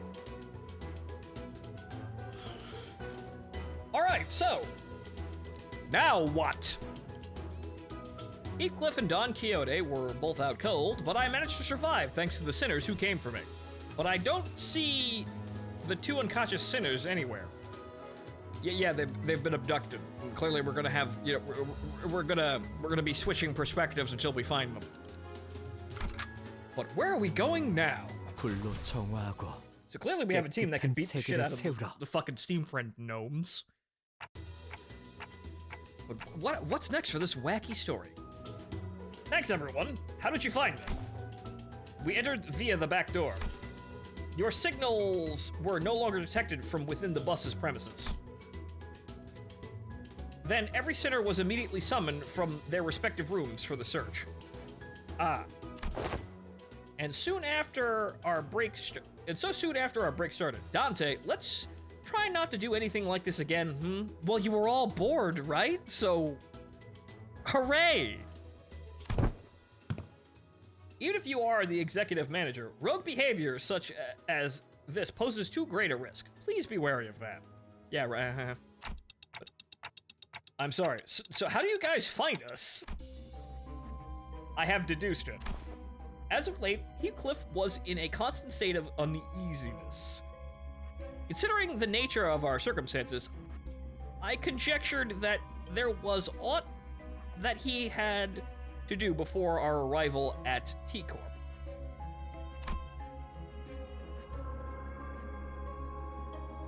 On the day in which the backdoor volatility siren echoed, Don Quixote made a relatively delayed return to the back door. And come the next day, she requested from me and Miss Faust an encyclopedia of common symbols used in the city. Yes, so Faust lent her a few volumes. Ever since receiving the volumes, Miss Don Quixote sat next to me and perused the pages with a rather enthusiastic expression on her countenance. Although I could not converse with her on account of my conditions. I do recollect that the following words were repeated utterly. Cosplay, costumes, sack. What do you mean conditions? Fuck do you mean, Yisang? You're better after your arc, right? What do you mean conditions? In summation, I surmised that Miss Don Quixote witnessed a series of symbols that caught her attention when the siren blared. And Faust was aware of the door on which those symbols were drawn. Based on that information, the sinners were able to find their way here. We engaged several entities of the corridor on our path to this door. Good thing we only ran into weaklings, though. Oh boy. Seasickness. Oh, right! Right! I forgot about that.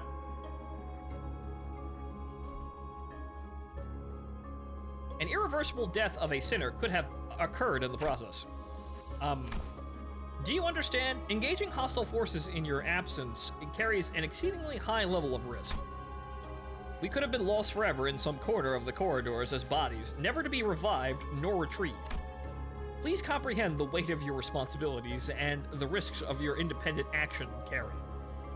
The risk your independent action carries. Yes, I'm gonna bring the whole host of idiots with me. You must survive, executive manager, no matter what. Do I make myself Otis, personal space! I'd never seen Otis look at me like that. Her gaze was cold and ruthless, and she was like 3 inches from my nose. Fuck. Thankfully, my face is flat. Your survival was a lucky occurrence, Dante. The sequence of those symbols are not supposed to be interpreted in such a haphazard manner. Would you think? I'm really sorry. I don't know what else to say. I believe that is enough, but... NDQ. Huh? Yeah.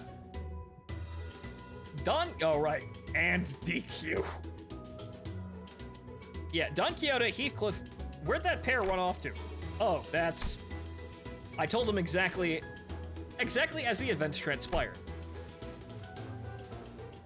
Seriously, how do you three even manage to survive this far? Well, I have great identities. What do you want me to say? All right, Manager Bud, I'm sure you've heard enough from the others, so I won't say more, but where exactly are we?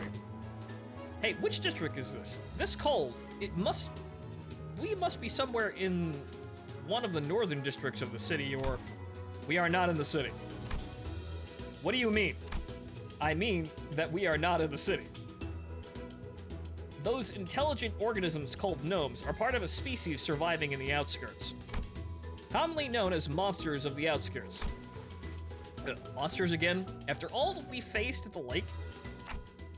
They weren't exactly like the whales, though.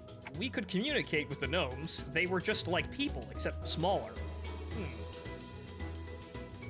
I mean, they were fighting literal gnomes. The sinners aren't pushovers exactly, so even swole gnomes aren't that much of a danger to them. Yes, think of all the levels we've got.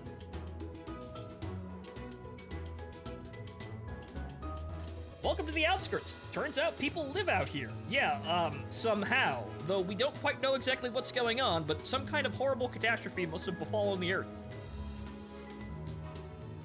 The city is clearly a bastion against whatever the fuck's going on out there, but the outskirts are very weird. And anomalous, most likely. So we're in a completely different region of the outskirts. I would have liked to explore the area if the circumstances permitted. Look, this structure seems to have been custom built for the gnomes, considering how small everything is here. If this is the outskirts, we can go back, right? As long as the door we entered through remains open, yes. It is open for now. What if it closes? Then, an unexpected journey begins. We will have to trek the distance from the outskirts back to the city, which will be a significant endeavor in both time and effort. Then we'll have to walk, Sinclair. Isn't that a bit Where's the sound coming from, Omi? Eh? Omi, I struck gold, Omi. Get your tools, Omi. Dante, come hither to the back of the line. Sir, please stand back. We have to kill more things. The door slammed open and gnomes began flooding into the room. We prepared ourselves for battle. This is gonna be a very fun episode of the anime, I can already tell. Fucking gnomes. Fucking gnomes and their Christmas mines. 내피랑 먼저 갈 거야. 고작 터뜨려주지.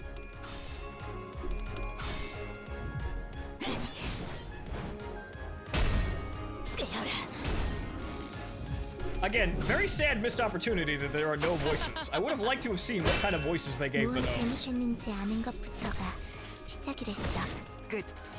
But I understand that shit had to change because they were not producing content fast enough. And the chapters were beginning to balloon in size. 적들이 흔들흔들. 고작 기회 터뜨려주지. 아니야? 그 오늘을 떼어내주지. Yeah, he's not dead, Sinclair.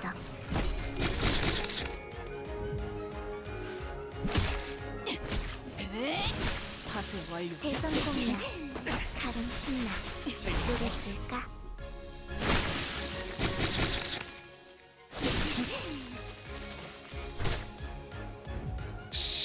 야호. 이기는 편. 우리 Come on, 편. Ryoshu, step it up there. Come on. 가져가라. 꽤 잘 Good. 걸렸고 내 피가 배고파했어. 잘 됐다. 불길 속으로. 그치?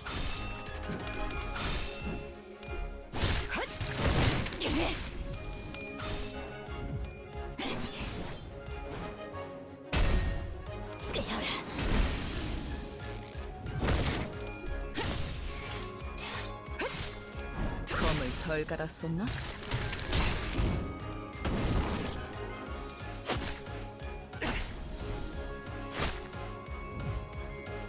야호.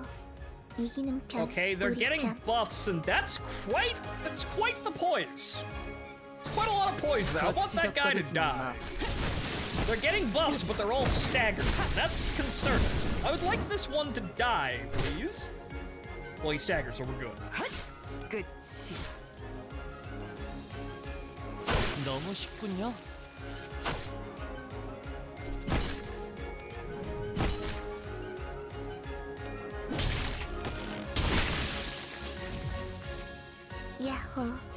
이기는 편, 우리 편. 운이 Oh 따라준다면 no, Omi. 좋겠네요.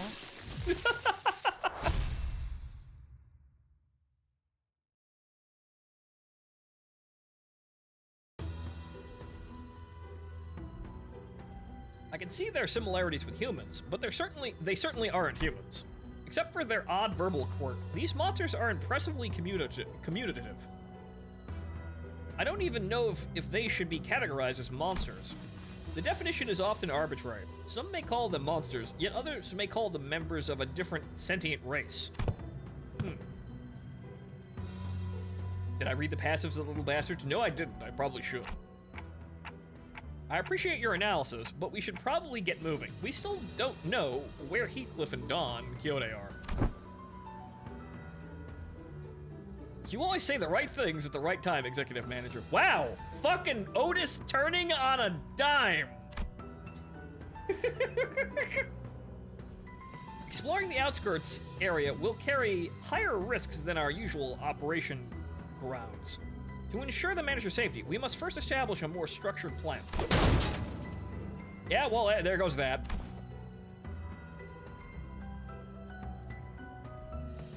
Well, I did say the easiest answer would be to leave the two of them, but the easiest path isn't always the right one. Ishmael kicked open the door the gnomes rushed in from. Come on, let's go. We'll protect the manager and save Heathcliff and Don Quixote. Very simple, but good to see you're back and you know, fully functional there, Ishmael. 어라, 언제 다 해치웠다? More direct, assertive. 이제 가도 되죠? Still rational. Good, we needed that. Dear God, we needed that. To find the pair, they must have taken a different sector. This must have been taken to a different sector of this factory. Crayon must be there with them. We have to find them quick. 예리한 검으로 하는 Moving 예술을 on. 보고 싶었나?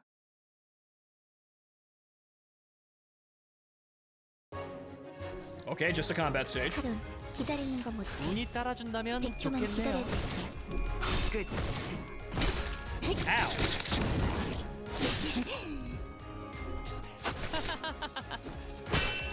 무얼 잘못했는지 아는 것. Yeah, that did almost no damage, guys. Come on, step it up here. 카론, 기다리는 Okay, so 거 what the 못해. fuck is your passive here? 100초만 기다려줄게.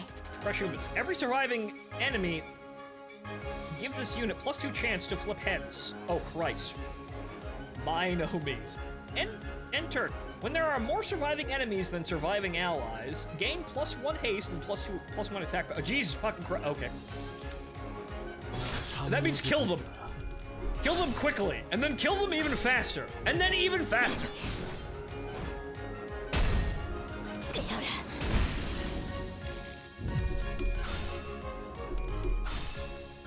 I guess this is actually, I suppose at that point, the easiest way would be to solo them, wouldn't it?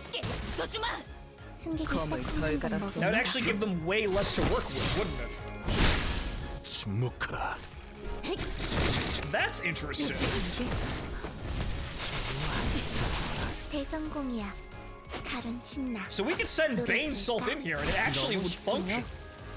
It wouldn't be just a meme, it'd actually probably be kind of okay. 우리 편. 참여하게 되리라. 가져가라.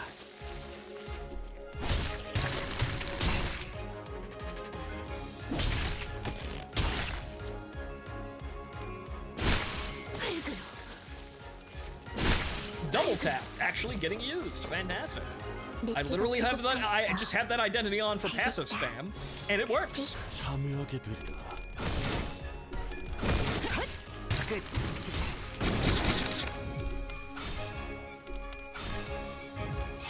검을 덜 갈았었나?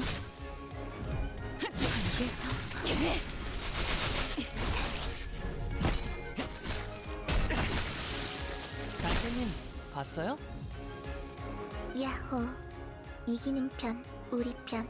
Well, that guy has 3 down. Oh, it's bind. Right, okay. 운이 따라준다면 좋겠네요. I don't think we're gonna need any egos. We seem to be just fine. We're not gonna save any of that sin energy, which is sad, but I don't think we're gonna need it. Well, ow. Well, no, there we go. 재밌네요. 너무 쉽군요. Didn't even need the 4th coin. Yep, no problems here.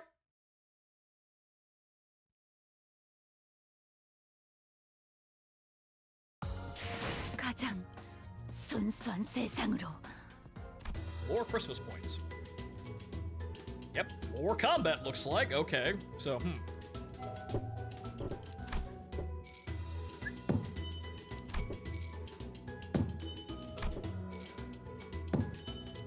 Oh, more 10 pulse. Yo, well, single pulse. Very nice. I know exactly which gadget we're wasting all of that shit on.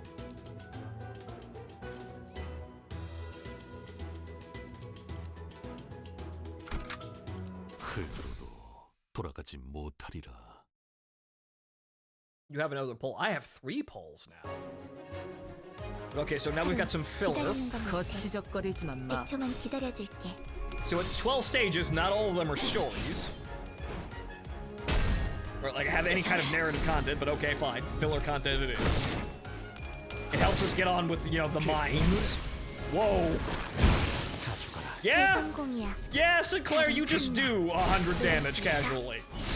침묵하라. You just do that in Corpse Sinclair.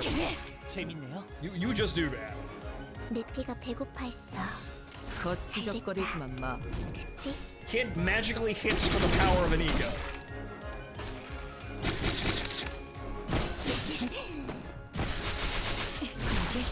It's like Rip Space, but it doesn't have any fucking downsides.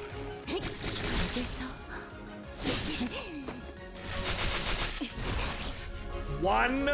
Really?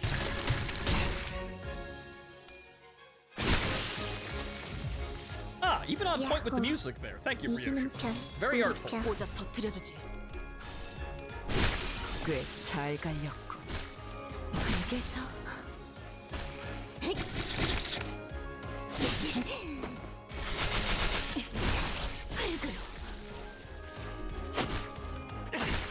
너무 쉽군요. 내 피가 배고파 했어. Oh, 잘 됐다. uh-huh. 그치? It's one of you. Well, we might need to kill you with an ego, but I think we'll probably be okay. 거치적거리지만 마.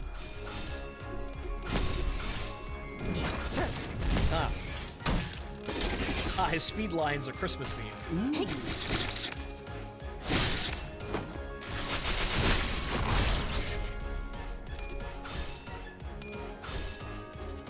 알겠어.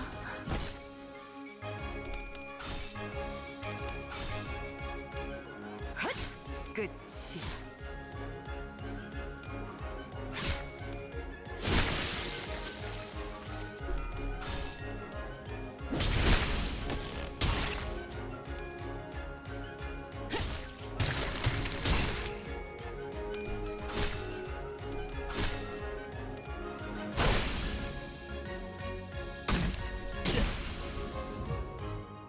그래서 카론이 안전벨트 Oh no, 잘 they 하고 actually 있잖아. staggered someone. Well.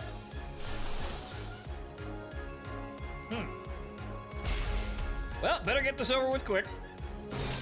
고작 터뜨려주지. That should be honestly sufficient. I don't think they're not weak to slash, but that'll probably kill all 지켜보고 of them. 있었지.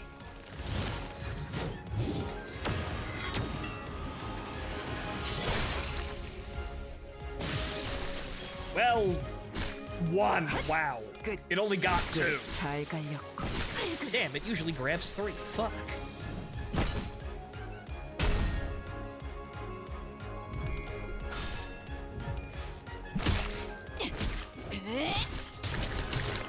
널널하지.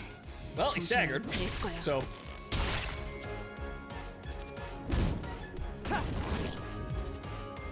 야호. 이기는 편. all the 우리 status 편. effects! 참여하게 되리라. 꽤 잘 갈렸고. Alright, well, job's done. Moving on.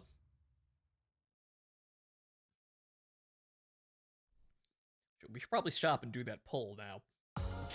가장 순수한 세상으로. Well, yeah, that's probably more story over there. Hooray!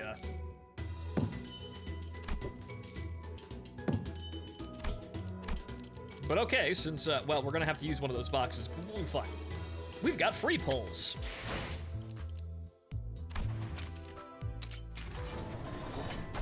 Any surprise mechanics? Ah. Okay, more Dawn crystals. I do need those, so sure.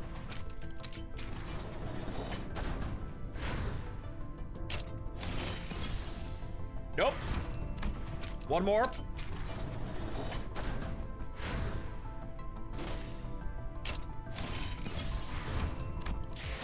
Nope. Well, okay then. We're getting plenty of Dawn crystals.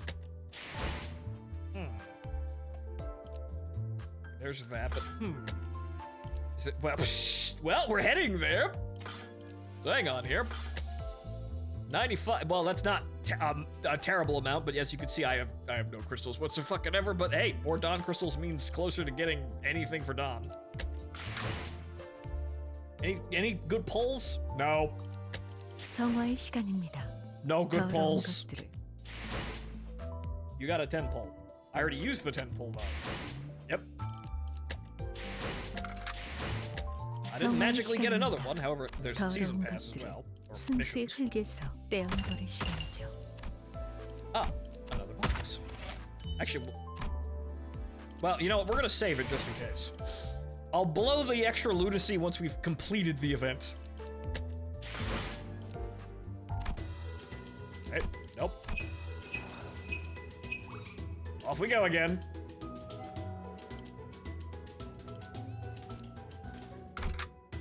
흙으로도 돌아가지 못하리라.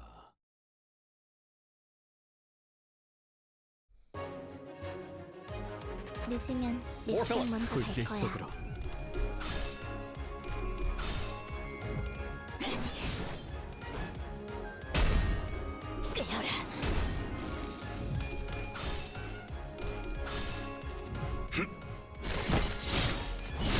침묵하라. 승객이 따뜻한 한 방 먹었어. 끝이. 단테님 봤어요? 적들이 Forgot to mention, 흔들흔들. Walpurgis only takes 기회. modules. 아니야. Oh, well, yeah, I'm definitely gonna need those boxes. 그려주지. 그 오늘은 가져가라. 무얼 잘못했는지 아는 것부터가 What do you 시작이었어. mean, knowing what I did wrong? He killed him 너무 instantly. 쉽군요.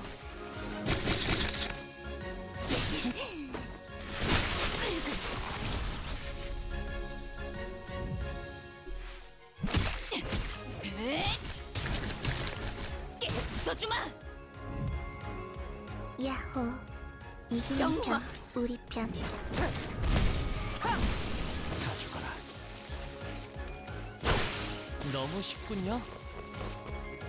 내 피가 배고파했어. 잘됐다. 거치적거리지만 마.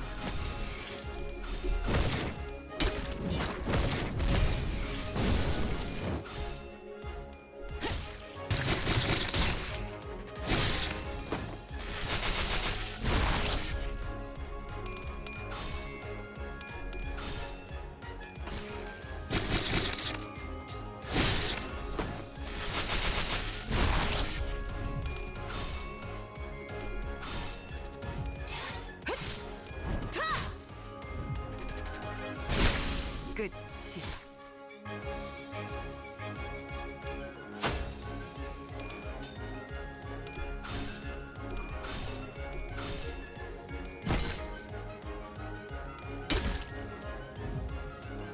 적들이 흔들흔들.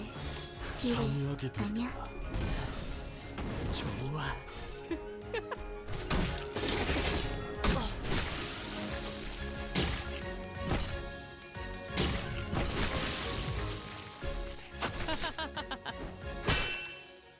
That did no damage.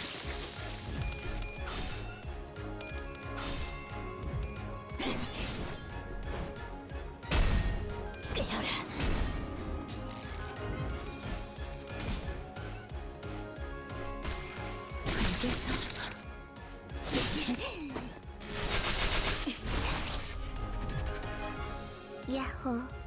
이기는 편, 우리 편. 운이 따라준다면 좋겠네요. 끝이.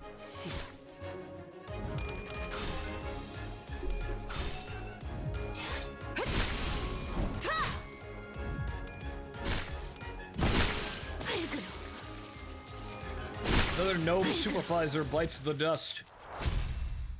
Next.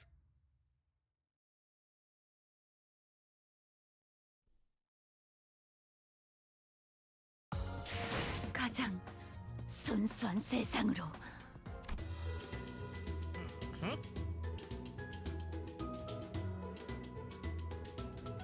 Village 7 of 12. Huh. The factory was much larger and much more complicated than it first appeared. Who are the gnomes making these gifts for, and why? Yep. This is why we need the boxes. Actually, well, you know what? We need the well, we'll use the boxes because the boxes are free.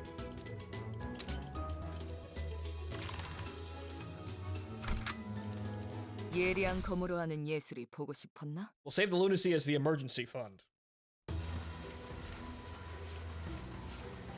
And now that I had some time to look around, had some time to look around here, right? Okay, sorry, words. This facility appears to be a gift factory. Yes, but for what purpose? I see. So there are factories like these that produce gifts. Christmas decorations everywhere. There's still some time until Christmas, though. It's fucking January! Also, this event came out on the 28th, so it was late for Christmas. Sinclair looked to the ground with a somber expression. I didn't need to ask to know how he was feeling. Yeah, but that whole Christmas thing, yeah, I wonder if monsters exchange gifts with each other. They didn't seem like the most hospitable sort. There's a possibility that they may be contractors to one of the wings in the city. Contractors? I wanted to say no chance, but the city and the wings that we've experienced so far were, yeah, I can see that. Yeah, yeah. Literally fucking anything being possible in the city. Yeah, yeah, Yeah. It's all woven together so so well that, yeah, literally anything could fucking happen here and would probably work. Yeah, there was a non-zero chance of that being the case. Okay.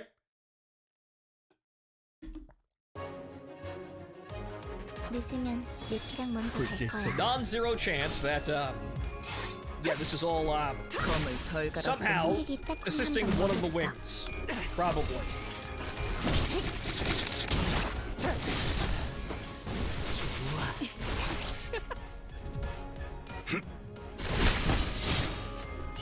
침묵하라. 야호. 이기는 편, 거치적거리지만 우리 마. 편. Again, just stamping right on through. 파쇄 완료. I'll save the energy for mining the Christmas mines. Which I don't think I have the resources for. But I'll work on it and see if I can get as far as I can get. 쉽군요.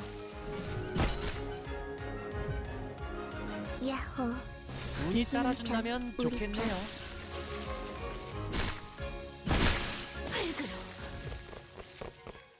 내피가 배고파 했어. 참여하게 되리라. 잘 됐다. 그치?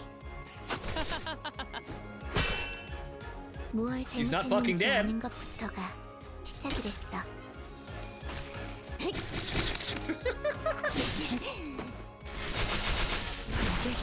Gnome hurts Sinclair. Faust immediately grips to death. Yep, That seems on par for those identities. Yep. 끝이. That seemed like really on point for both of those identities.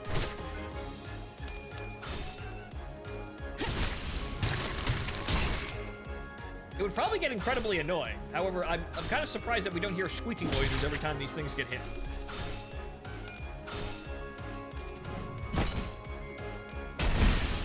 It'd probably get incredibly fucking annoying, so it's probably mostly confined to the background track. 적들이 흔들흔들. 기회 고작 터뜨려주지. 아니야?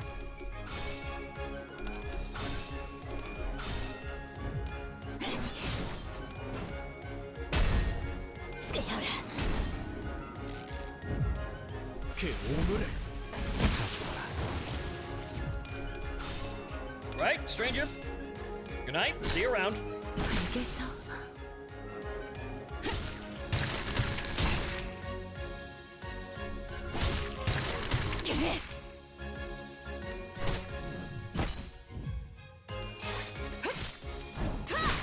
꽤 잘 갈렸고. 이단은 너무 평화의 쉽군요. 너무 쉽군요.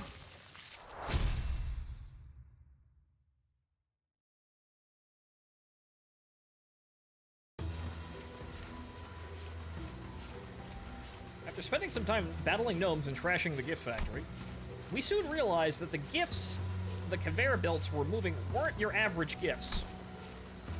Is that a foot? Is that a sign with the drawing of a foot? What's that doing there? Huh?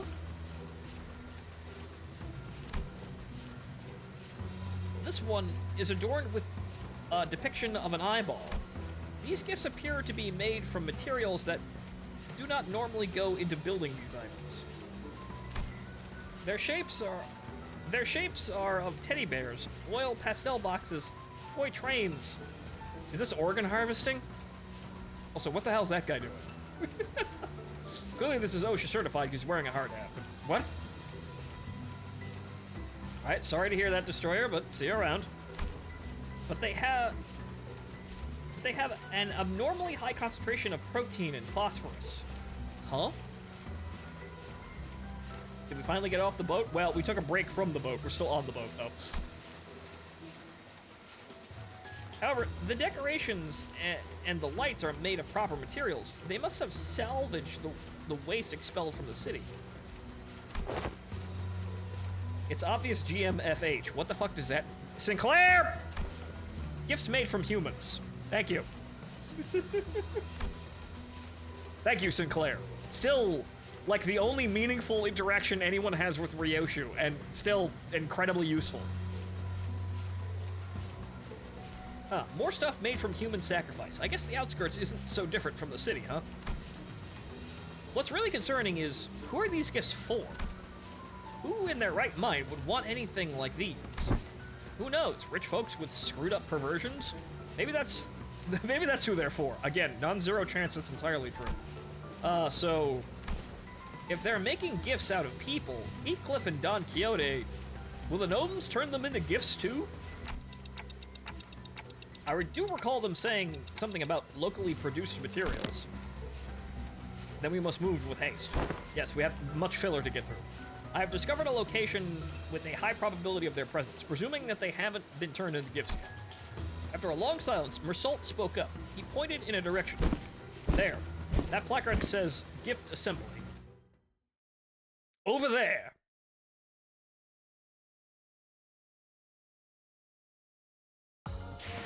가장 순수한 세상으로. Ah. Good. More cubes. We're going to need those. From whom the gnomes pack. Or whom the gnomes pack. The factory was much... Yeah, that's the same thing. Same shit as last... same card as last stage. 몸 좀 풀어볼까요? What's going on over here?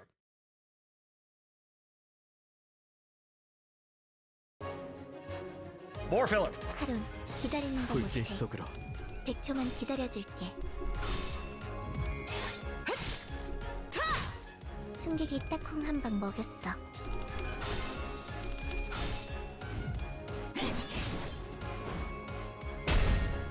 깨어라. 뭐가 잔처한 분. 적들이 흔들흔들. 오작 터뜨려주지. 기회 아니야? 너무 쉽군요. 무얼 잘못했는지 아는 것부터가 시작이랬어.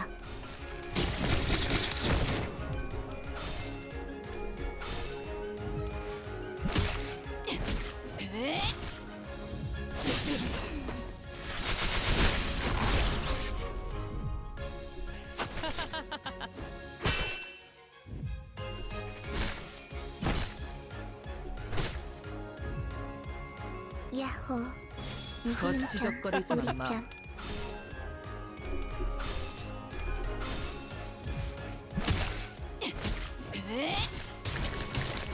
깨쳐주마.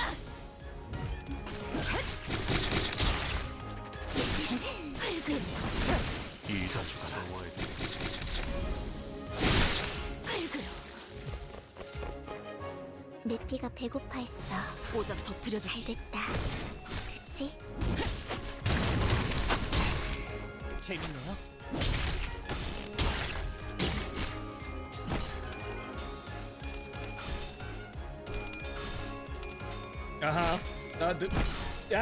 There you go. 12, 12, 12, 12, 12, 12, and finally rolling a 6. 야호. 이기는 편, 우리 거치적거리지만 편. 마.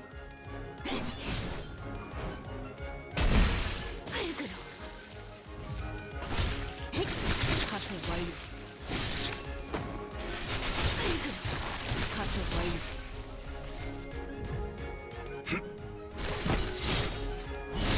침묵하라. 그 오늘을 떼어내주지. 0 dead. Well, 1. Not 0, 1. 너무 쉽군요. The downside of having Sinclair be too sane. Oh no.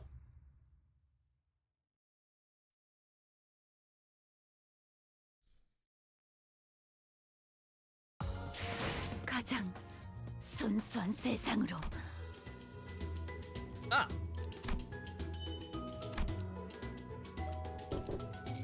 More pulls. Fantastic.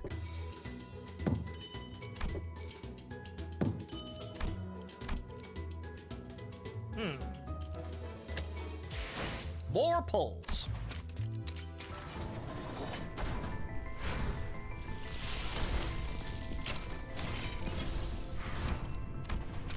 Nope.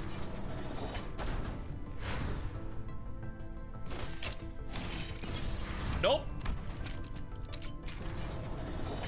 What if I click on it a lot? Nope. Nope. Moving on. Just my usual luck with the gacha.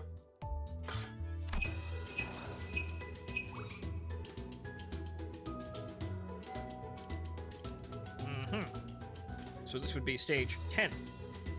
And we know the last stage is Gift of Hatred given shape. Lovely. But we know the last stage, if this is like, you know, whatchamacallit, the beach episode, the last stage is just a repeatable combat stage, so there are only 2 stages left. Okay. Casual Dre, hello. Hello, sir. Hello. Hello. The location pointed out by Mersault was the gift assembly line. The sight of them assembling gifts with the materials they kidnapped was shocking. And the two sinners were searching for where... And the two sinners we were searching for where about to be turned into gifts themselves. Sorry, words are failing me. Coffee, brain. Too much coffee and brain, not enough brain and brain. I just started playing last night, got both new banner characters. Well, lucky you, sir. I've been playing since launch. 예리한 검으로 하는 예술이 보고 싶다. My luck with the gacha has been awful for the last couple of, well, everything aside from getting Middle Dawn. Middle Dawn was the first time, like, the sky broke and I actually got something good out of the gacha. I think I'm hearing some odd noise from in there. Huh, a rather high-pitched SOS. It's always a good indicator of wonderful happenings. Yes, thank you, Ryoshi. Can you not giggle about the sounds of screaming, please? Ryoshu, Sinclair is like your only, like, tag-along friend here. You should probably listen to him. Again, somehow Sinclair being Ryoshu's acronym interpreter is the only, like, currently, the only real, like, meaningful reaction Ryoshu has with anybody on, like, you know, on the norm. So probably should cherish that. Listen to the boy, Ryoshu. Anyway, I am familiar with this tone. The decibel range of the screaming is the exact match for Don Quixote's. Mersault, how do you... Never mind, you're Mersault. Never mind. You've probably deduced it somehow in some kind of mathematical equation and have that formula stored probably somewhere. Wait, we have yet to conduct a threat assessment of the combat area. That area appears to be a closed-off space, which means, Otis, were Heathcliff with us, he would have said as such. Said what? I think I know. bloody frustrating. Quit winging? Whining? Right, what? Quit whining, pick up your tools, and get cracking. Huh, that was pretty close. Glad we're all joking around here. Ryoshu is gonna traumatize him, isn't she? I mean, yes, but then we get the Ryoshu chapter where this very elegant and, you know, high-minded, artful individual gets to stare at their past selves and, like, hear her young self saying, I think Linkin Park is the best band ever, or something like that. Meanwhile, old Ryoshu pulls out sword in preparation for ritual suicide. Yeah, it's probably gonna be something like that. That's probably what Ryoshu's chapter is going to be. I think that's what we're going to see. Because she's always making a big deal about how, you know, about art and being just the most avant-garde fucker here, making comments that are basically just indecipherable and unknowable, more or less. Has a thing for violence, though. Colorful wordplay and acronyms. But again, it's probably going to be something silly, and Sinclair is probably, as we see, it would actually be pretty good if Sinclair was actually like her foil for that entire chapter. That'd be interesting. Like sort of like Heathcliff and Ishmael, but it's Sinclair and Ryoshu. That'd be odd, but interesting, and we're building up to that pretty well, aren't we? At least so far as I can tell. Ryoshu doesn't really do anything with any other character. Meanwhile, this entire time, where the bloody hell are we? Why am I tied up? I regretfully say to thee that we are quite screwed. Again, I know it's in Korean, but these lines I would have liked to hear with my ears.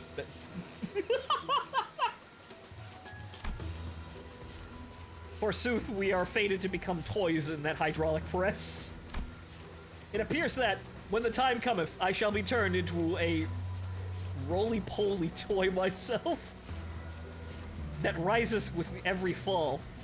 Ugh.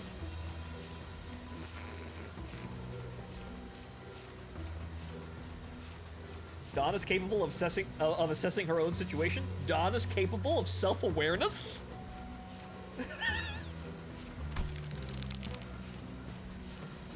Boy, shut your trap and do something. We've got to get out of these binds. Sir Heathcliff, I apologize profusely. 'Tis true that there was the teeniest bit of selfishness within me that I wished to procure the Red Sack cosplay set for myself. However, it was no lie that I wished to find thee an impeccable outfit. I wanted to get my ridiculous cosplay, but I was totally going to buy you a nice suit. I swear. You little shit, I knew this was going to happen.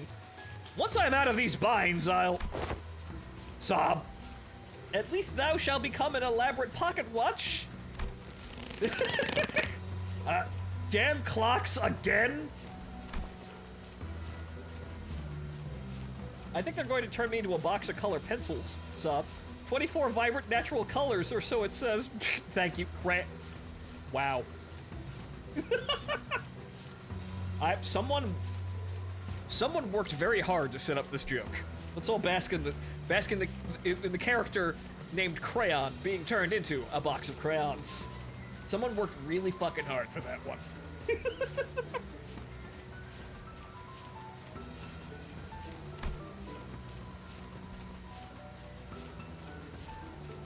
We've not seen living raw materials in a while, Omi.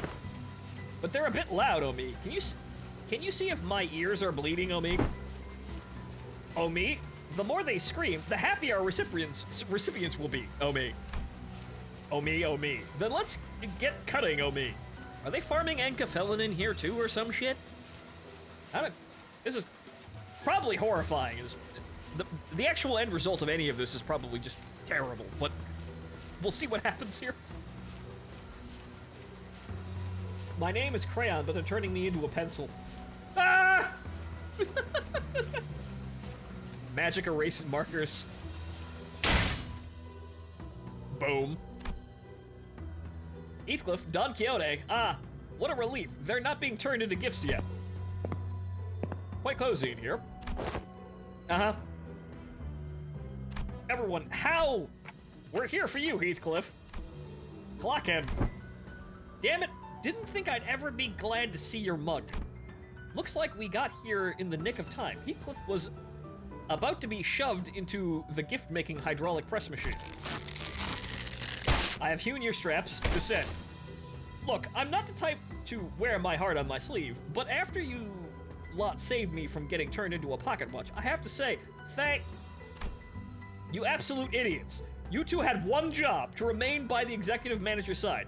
You let yourselves be captured like this. Otis, you were about to get an honest thank you out of Heathcliff, and the moment, so fragile as it was, raced by you.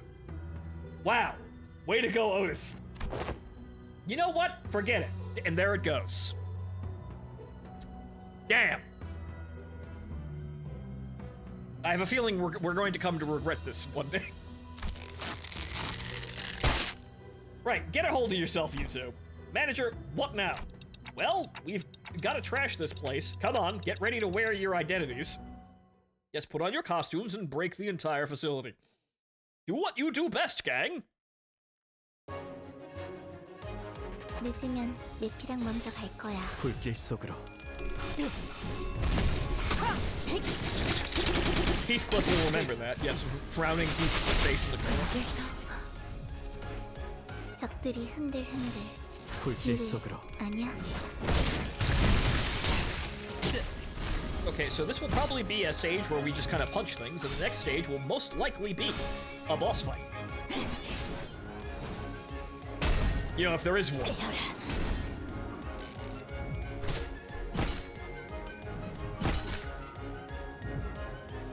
야호. 이기는 편, 우리 편. Man, their numbers are getting kind of high. 승객이 딱콩 한 방 먹였어. There is a boss. Okay, good. Well, it's... Yeah, we have this gigantic figure in all of these goddamn loading screens, so I assumed there was one. 끝이. I assumed, but the way things are going, you know, maybe there isn't a boss. Or maybe there wasn't a boss, and maybe it was just a story encounter where we just run the fuck away. But nope, no, okay.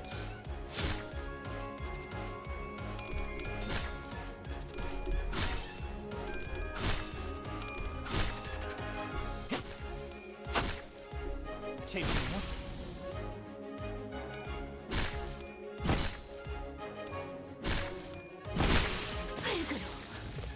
And yes, literally everything nice and good in the city being made off the backs of horrible pain and suffering of other human beings. Yeah, it's just city. That's just city things. That do be city. That is just how this world works. This entire world runs on effectively extracting suffering from other human beings, and the more effective you are at it, the more powerful you become.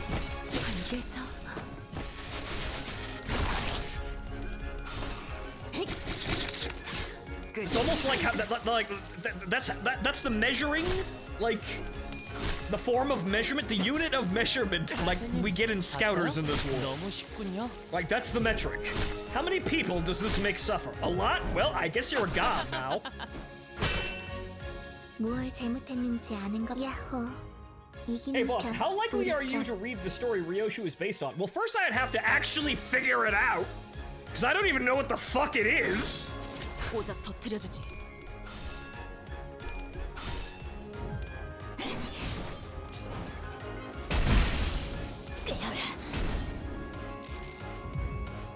Hell Scream?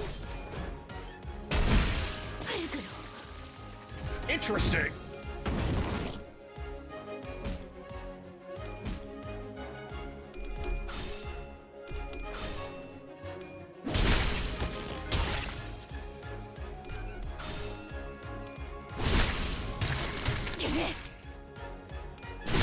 꽤 잘 갈렸고.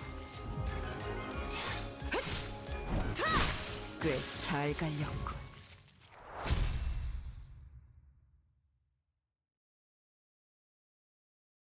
It's kind of fucked. With a title like that, I would suspect it is.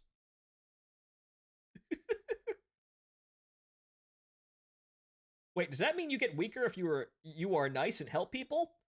Yeah, you probably do, and or you probably actually drop dead, which is something we've seen multiple times, like in Ruina. We didn't finish Ruina, but that was kind of the thing. If you're nice, if you're nice to anyone, you are immediately taken advantage of, and you will probably die as a result, or nearly die. And you know the proper recourse is to immediately get up and kill those people, because that's just, again, city. Anyway, after we defeated the horde of gnomes, Don Quixote and Heathcliff fell onto their knees before everyone. I also knelt down, feeling like I should be down there with them. But Otis tightly pulled me to the side. I feel bad for those two. I am ready, commenced Lady Otis. You absolute buffoons. How did you ever think that this was going to turn out okay? Are you even aware of the risk executive manager took to get here? How worried they were about you two? Well, Otis is actually being somewhat balanced about this. Well, actually, Clockhead was in on it from the start. Silence! Do not refer to the executive manager with such derogatory language. You insolent fool. Okay, so now we're editing this. Right, thanks, Otis. We're editing, right, no. Those idiots went in here of their own accord, and I just happened to follow them like 2 steps behind them and got stuck in this mess. Yeah, right. Thanks, Otis. That's the cover story. That's what we're gonna tell Vergilius. Hayug, I can almost hear the Don Quixote noise. I can hear it now. It's a shame that we don't have any voice acting, but I can almost hear that. 'Twas mine fault. 'Twas what? 'Twas mine fault. My mother used to scold me like this in my youth. Otis did not seem to slow down at all with her stern scoldings. Gaslighting Otis. And the pair fell completely silent, their heads hung low. I decided to wander away from this seat. The guilty conscience was too much for me to bear, and then I walked directly into the boss. Is Crayon doing okay? Yes, she merely lost her consciousness from excessive psychological shock. How did you find yourself at a place such as this? You are a human, right? And we're really in the outskirts. Crayon initially appeared somewhat taken aback from the deluge of questions, but she soon began to open up. So, you're really from the city. Wait, there are people in the outskirts? Wait, there are people in the city? I'm from Cloud Town. It's a village on the north side of the outskirts. Cloud Town? Are there a lot of monsters like those gnomes out here that can speak? Yeah, there are many more monsters out here other than the gnomes. I've seen a few of them myself, but the village elders told me about the rest. Our village was built to keep the monsters out, to keep us safe. If this didn't happen, we'd all be preparing dinner back at the village by now. So yes, tell me more about Whoville, Crayon. So they raided your village? Yeah, and they attacked us when the hunters were gone, so we normally don't get raided by them around this time of year, so I thought we were safe, but they suddenly attacked us, rushing in on their sleighs. Some of us tried to fight, but we didn't stand a chance, and everyone that they killed got shoved into the sacks on that sleigh. I passed out from fright, and they thought I was dead, too. I got shoved into the sacks like the rest of the villagers. Oh. We forced you to talk about something that couldn't have been easy couldn't have been easy to go through, I'm sorry. No, it's okay. Can I ask things, too? Anything. Is it right that crayon boxes in the city have 48 different colors? And they have gold and silver colored crayons too? Is it real gold and silver? Is it really, Greg? Probably. And there's just people in the city, right? No monsters? Like the gnomes that trying to kill, right? Who wants to tell her? Anybody?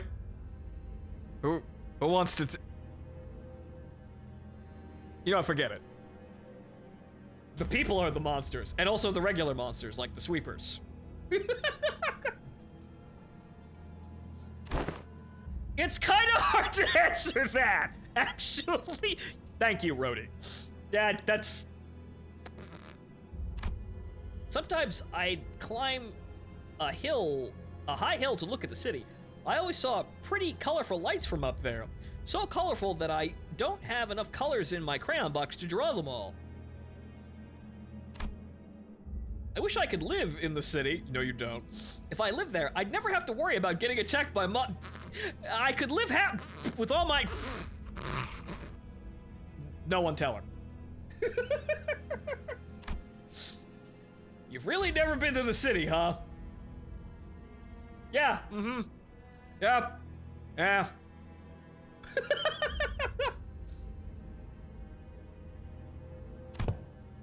SSE. Sinclair? I'm sorry? Same story everywhere. Doesn't matter who you are, death always stalks us. Or it doesn't matter where you are. Yeah. Whoa, that was so cool. Can you say that again? Huh? That was cool? I mean, Ryoshu is, bit of an incomprehensible fucking, moron, but she walks around pretending she's cool, at least. Even when she's not cool, she's really hesitant to break this facade of trying to act like she's cool all the time, so... Congratulations, Ryoshu! It works on small children! Wow! Oh, did you guys see anyone else nearby, by any chance? I don't think we ran into any other humans out here. No, but he has to be here to save us. Who do you mean? The best hunter of Cloudtown. If he was at the village, the gnomes wouldn't have... It appears that in the outskirts, there are hunters who specialize in hunting monsters akin to whalers of the Great Lake, that is. But wait. So if they're kidnapping and killing humans for these gifts, who are these gifts for?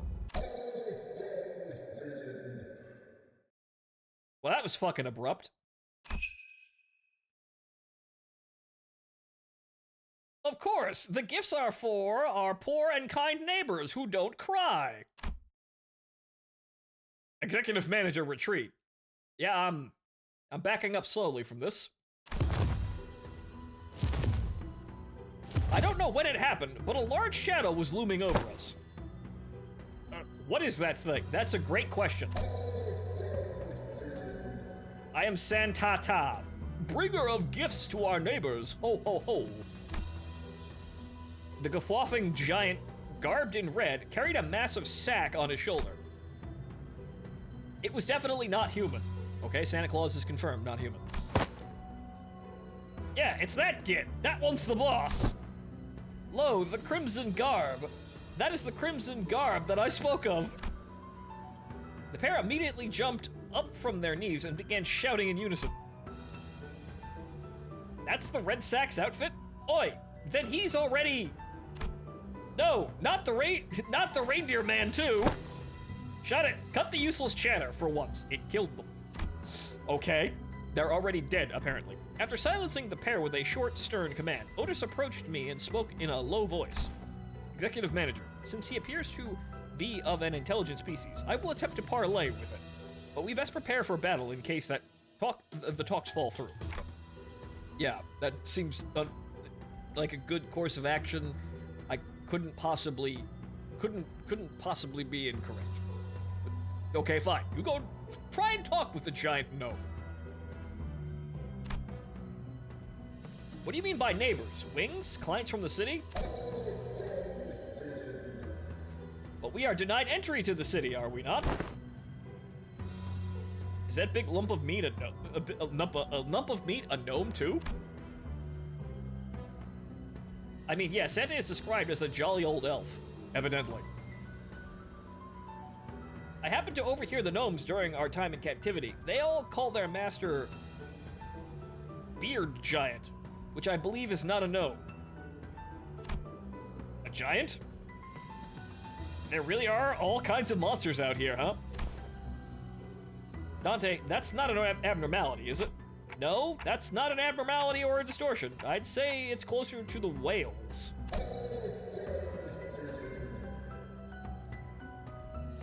yearn for gifts too, yet your kind already owns all there is to own. We and our neighbors in the outskirts wish so dearly for that very day, the only day we are allowed joy and comfort in human gifts. I see, you produce toys out of humans and gift them to those who harbor hatred for humans. Out of pure goodness of your heart. Here, where all those who have been marginalized and exiled by humans gather and wallow. We pour our infinite hatred and care into packaging these gifts. Oh, so Christmas is a demented mutant holiday. Interesting. That's certainly a way of spinning it. Again, what the fuck happened to this world? Clearly something terrible. Clearly something terrible and anomalous. One hell of a nuclear war, most likely. Quite the verbose way of saying I refuse to negotiate. Nuclear war, resonance cascade of some kind, maybe horrible science experiment gone horribly wrong and forever warping the world. Some fucking ridiculously, horrifying event that forever altered the fabric of reality in some ways.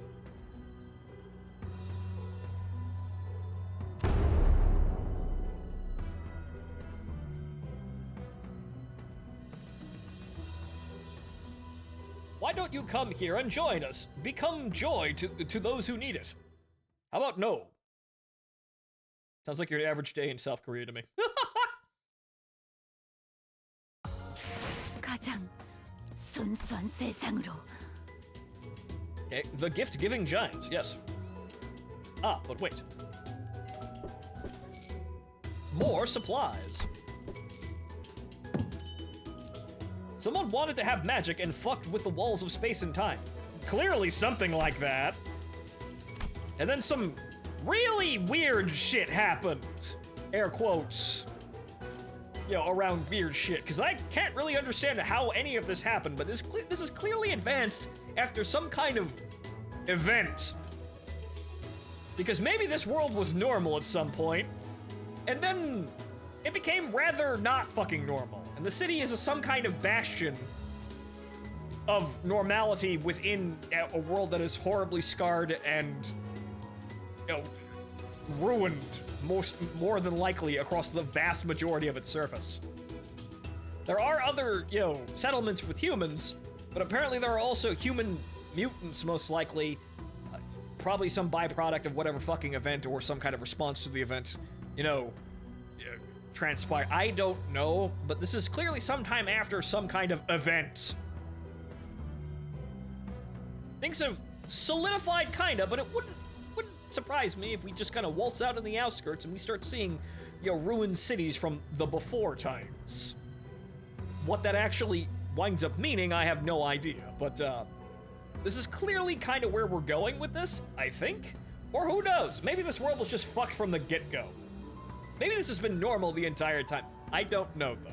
But something tells me this is some form of post-apocalypse.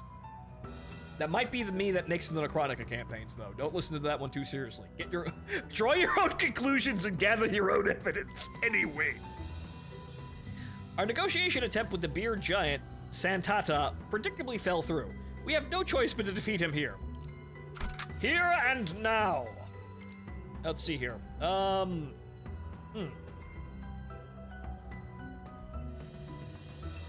Of all people, I think we're gonna drop Ryoshu and 자, probably 불 Heathcliff. 뜯을 시간이다.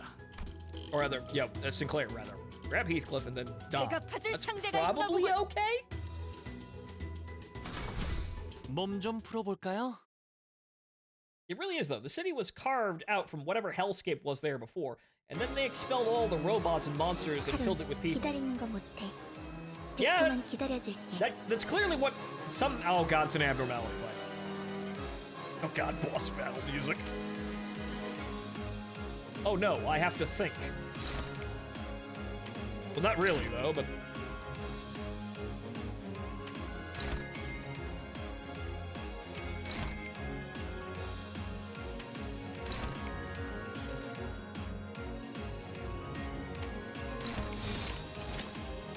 운이 따라준다면 좋겠네요. The city was clearly, judging again by the presentation of the world and the assumption that we're not allowed to leave the city and shit's not allowed to come in, and the various rules against like lots of things, like you can't have human-looking robots or some shit like that. Clearly, something terrible happened, and the city is effectively like the last bastion of anything resembling normalcy. 야호. It's clearly not fucking normal, though. 우리 편. But some kind of apocalyptic event happened. Don't know what it is, they've never talked about it. 야호. 운이 따라준다면 좋겠네요. 씹는 맛이 있는데? 내 피가 배고파 있어. 뭐. 잘 됐다. 그치? Okay, so you should be able to. Okay, yeah, no, we're good. We're good. We're good. Gotta build up the Mendy chains, though.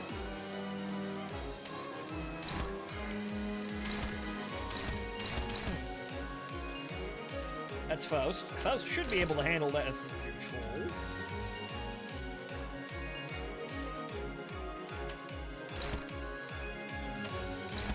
Okay, right, nope.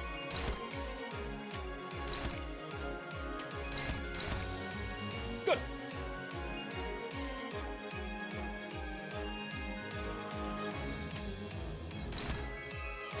That's still neutral, no matter how you slice it, I guess, but that's fair right now. Okay. 고작 터뜨려주지. The only ones who know are the head, apparently. Who, more than likely, are probably semi-immortal beings that were alive when whatever fucking calamity that befell the Earth happened.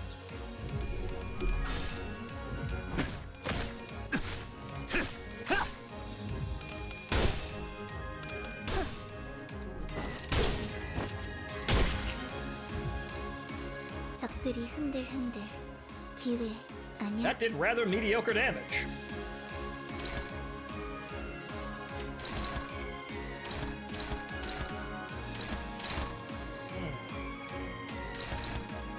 That's not good.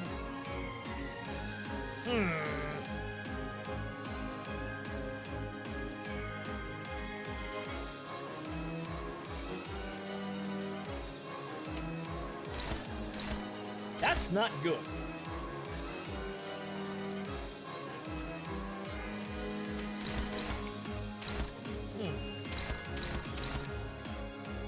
Their dice are actually getting better, which is a concern.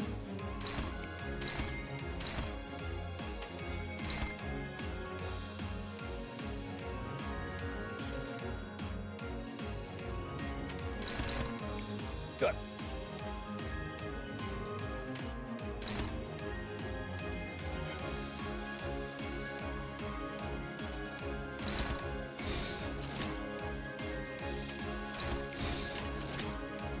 운이 따라준다면 좋겠네요.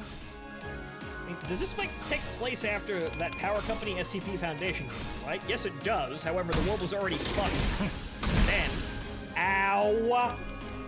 That's bad. We kind of need Heathcliff. See, Lobotomy Corporation was already, the world was already fucked by Lobotomy Corporation's existence. It just that it didn't really go into that shit.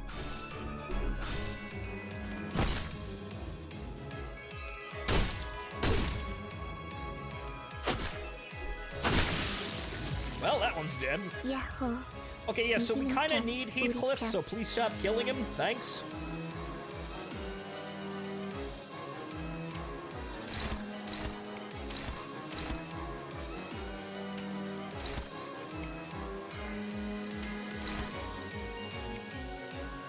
You guys just punched the living daylights out of that one. Go nuts. 참여하게 되리라. In between this game and the SCP game was the game about the library, yes. Lobotomy Corp happens, then Library Arena happens, and then this game happens. 정신 차리게. 장부에 따르면 맨정신에 죽여야 하니까. Well, Mersault's a tank, so we'll be fine. Ooh, ow. 단테님 봤어요? Well, that's a 뭘 that'll 잘못했는지 help. 아는 거. 야호. 이기는 편, 우리 편. 고작 Damage. 터뜨려주지. 씹는 맛이 있는데? 너무 쉽군요. Unfortunately, he doesn't free damage anybody else in the way. 내피가 배고파 있어. Okay, so now we're just throwing egos at you, because I think we kind of need to do that. Anyway, right, so actually, shit. What we could do is we could throw Hexnail out. Which,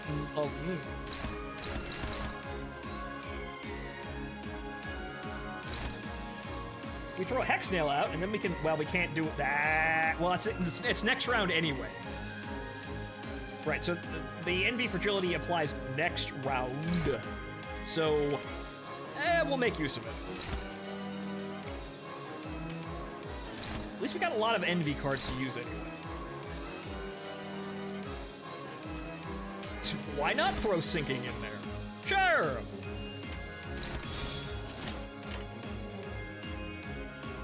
참여하게 되리라.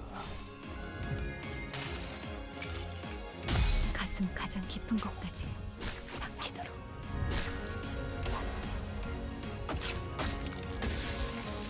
Well, at least he's weak to Pierce, so that actually did kind of mediocre damage.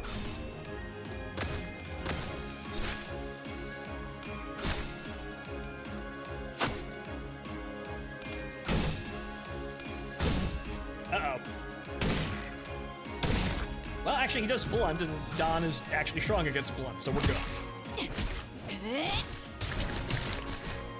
써주마.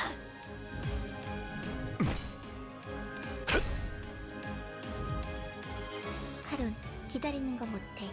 Oh, 100초만 pursuance. 기다려줄게. Lovely. Okay, so actually, well, we use that because that's the clearest and most easy thing to hurl out. Dominating, huh? Okay, so let me get a good attack lined up for. That's favored. Good. Yeah, just throw out pursuance.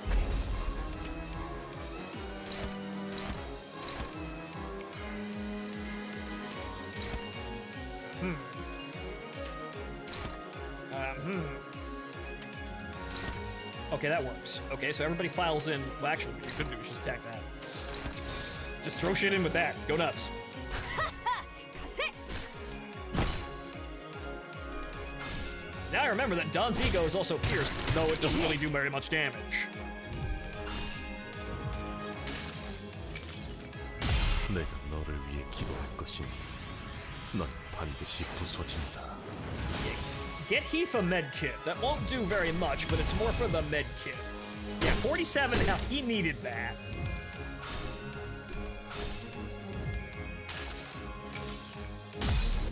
It's blunt, but of course, it's getting bonus damage.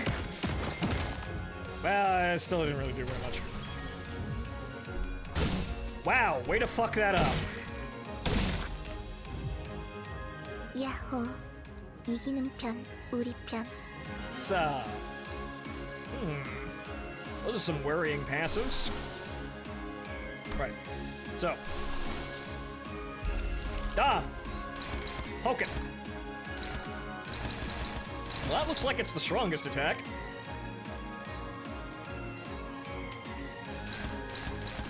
And dominating. That's getting a debuff. And there is the question of this attack. Okay, that functions.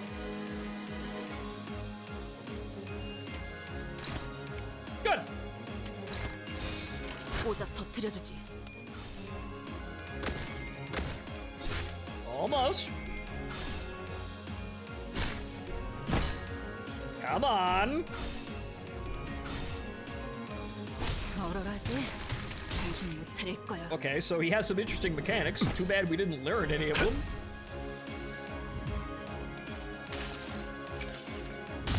달려라 루신한테. 정의는 승리한다. Poke. He's staggered though, so this will actually do respectable damage, actually. Shit. It's okay. That's probably the most damage I've actually had that ego do in a while. 재밌네요. 너무 쉽군요. And he's dead. 부위가 조각났어. He had some interesting mechanics. I didn't comprehend any of them. Yeah. Humans, I'll separate the flesh from your bones. Grind the bones into flour for my bread, or whatever the hell giants do. Santa's gut suddenly began to expand. All of you, hold your breaths.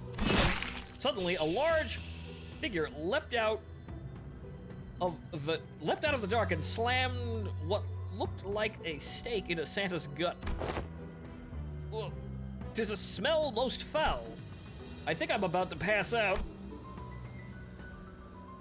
A scent of potently fetid refuse lingers. Some sinners drop to the floor, while others gag profusely. Clearly, this was a rather painful experience for all. This gas does not appear to be toxic, however, its scent seems to inspire an extreme level of discomfort in people. So you've defeated a northern giant, yet you don't seem to know the proper procedure for what to do afterwards. Are you hunters from the city? Proper procedure? Immediately before death, a northern giant's body filled with noxious gas before exploding into a rain of acid. The man who staked Santata's gut explained as he approached us. You have to puncture a hole in its gut to let out the gas before its internal organs condense it into acidic fluid. Allowing it to cause a chain reaction could complicate things. Yes, tell us more, Hunter. Tell us more, good Hunter. Exactly what the fuck's going on here? 근육이 신나서 날뛰는 건 더 해치울 거 없어? 난 이제 시작인데. A journey's end. Hey! Banner!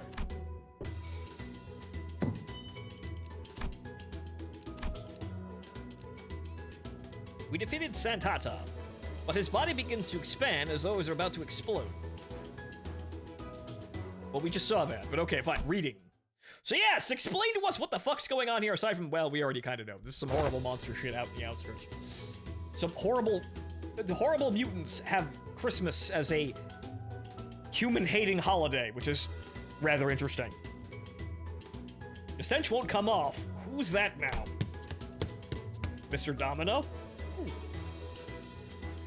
Truly a miracle, and nowhere near District 20 as the event would otherwise imply. Yeah, what exactly? What do you mean? Yeah, so, how is this a miracle in District 20? Where the fuck is District 20?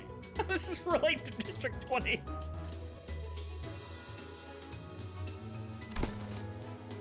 Crayon, who had been holding her breath with her fingers over her nostrils, ran up to the large man and hugged him. At least you're safe, Crayon. That's good. Cough.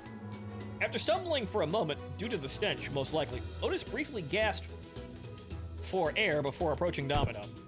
Hey you, identify yourself. Name's Domino. I'm a monster hunter from Cloud Town. I don't suppose I can call it a town anymore now that it's just me and Crayon that's left. Relax, I wouldn't ever even think of trying... I wouldn't even think of hurting any of you. Ah, so you're the hunter that the girl mentioned. Otis relaxed upon Domino's confirmation. She leaned on a wall and looked to the floor in relief. Normally, around this time of year, these monsters would have gone further north to a different village. So I was on an expedition to help them out. Looks like they decided to switch things up this time around. Yeah. When I returned, they had already finished their raid on our village and left. Damn it, they used to be predictable, attacking only right before Christmas. Do these tragedies happen often? Yes, because the outskirts is an even more terrible place. Though I can't speak for the city, I can say that this is a common occurrence in the outskirts. It's a hellish place to live, if you can even call this living. Survival alone is a miracle out here. Well, sir, in the city we manufacture our horrible suffering. Here it's natural, all natural horrible suffering.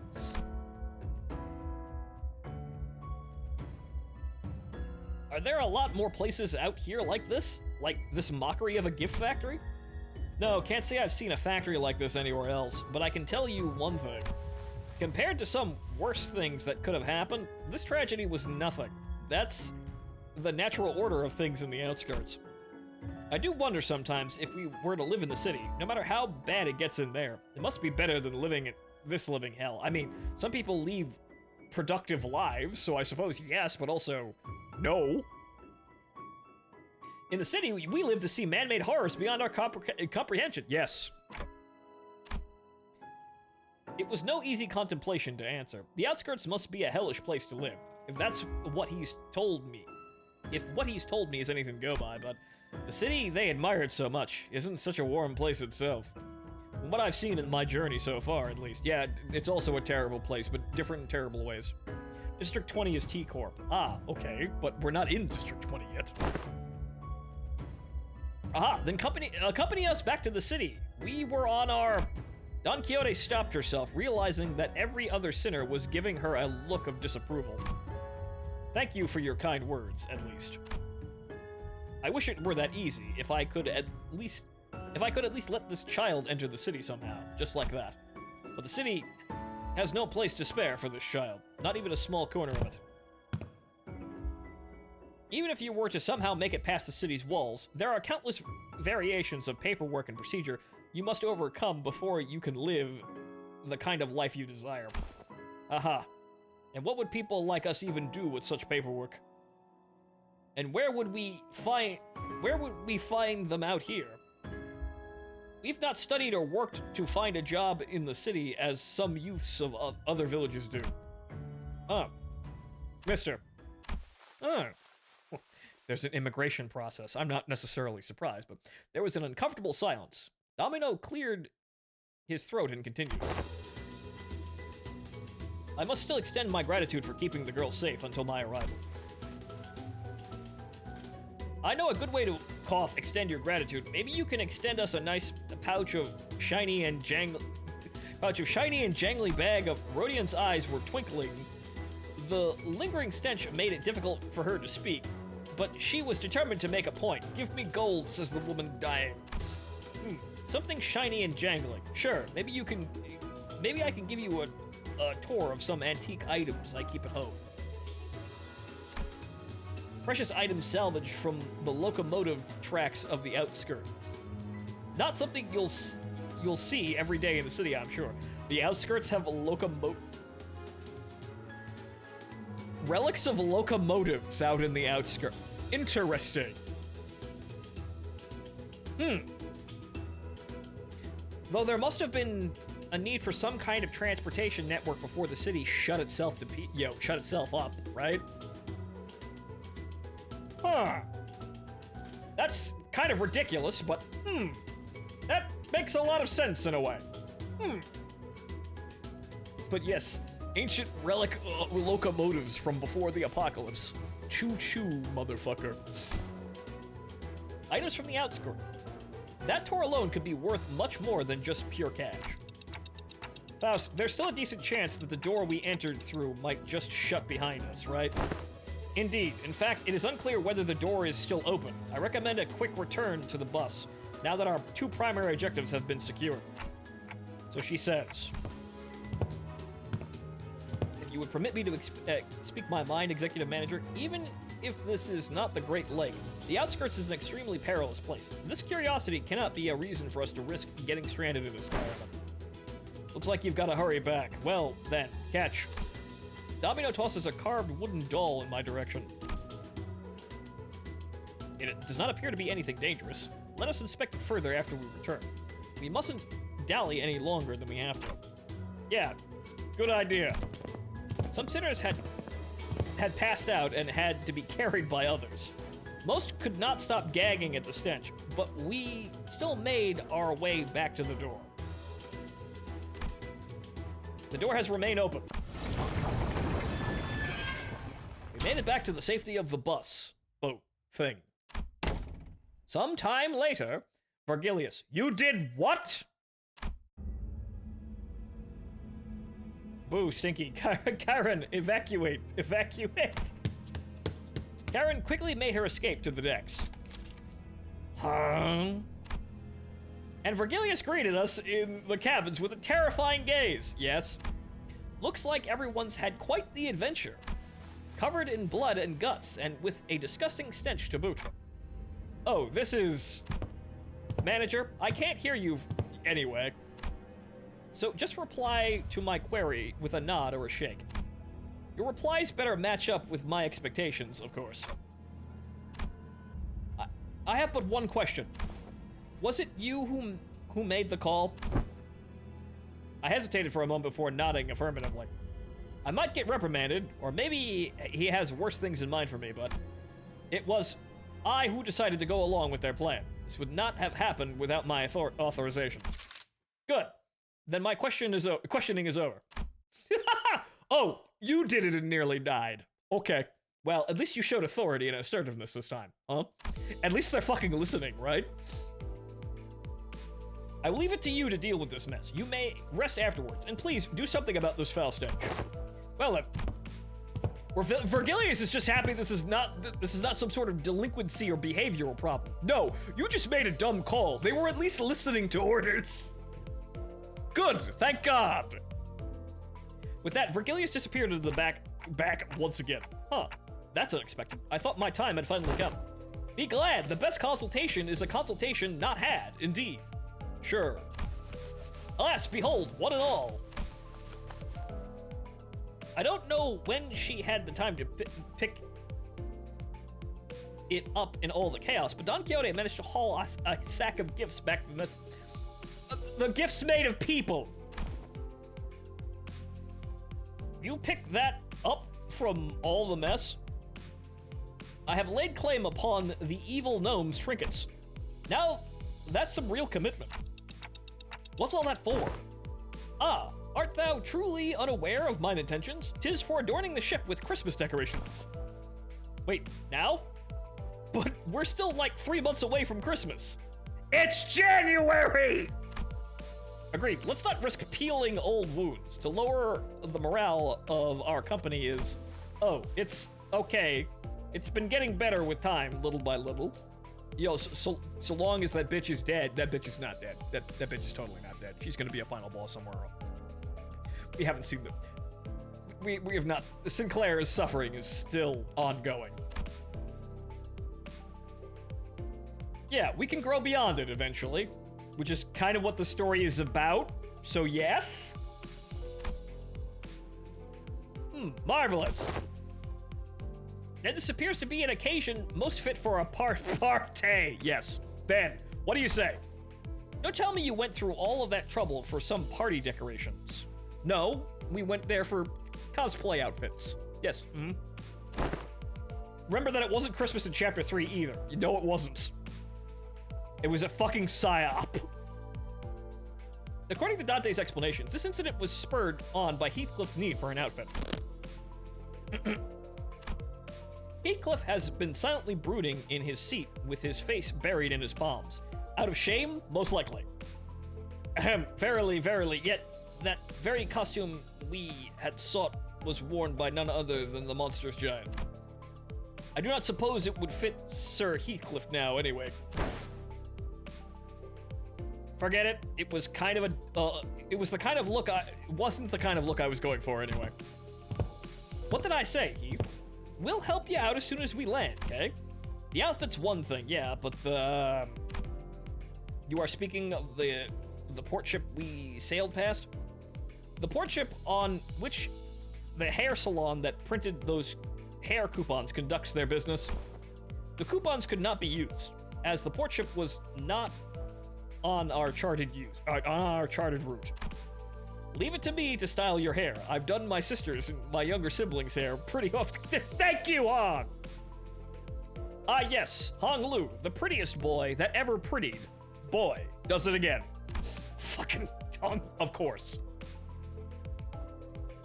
We don't know how long we'll be floating on this damn lake anyway. Besides, I don't even know how to dress myself proper. I was going to attempt the trial and error method. Okay, but can you at least tell us what it is that Vergilius gave you? Just so we know what exactly you're so anxious about? Huh, Sodded. After a deep, heavy sigh, Heathcliff produced a letter. So that's the something Virgilius gave you? Oh, I remember. My family used to use this envelope before. It's made from really expensive paper, made only in limited quantities at a time. It's quite a luxurious envelope. Hong Lu, it's a fucking envelope. Can we read it, Heath? Sure, it's nothing impressive. Then, Dante, why don't you read it aloud? Read it out loud for the rest of us. Sure. Rhodia handed me the letter. It was written in a beautiful series of cursive handwriting, drawn to an almost calligraphic perfection. I began reading. From Wuthering Heights. Yes, from Chapter 6. We cordially extend you, honored guest, an invitation to the blank. Huh, what's this here? Somebody colored over this part of the letter. Well, I'll keep reading. Venue, Wuthering Heights, T-Corp, Nest. Should you accept our invitation, please convene at the designated location by 4 in the afternoon on the 24th, with this letter on your person. Oh. Please honor this occasion with your presence.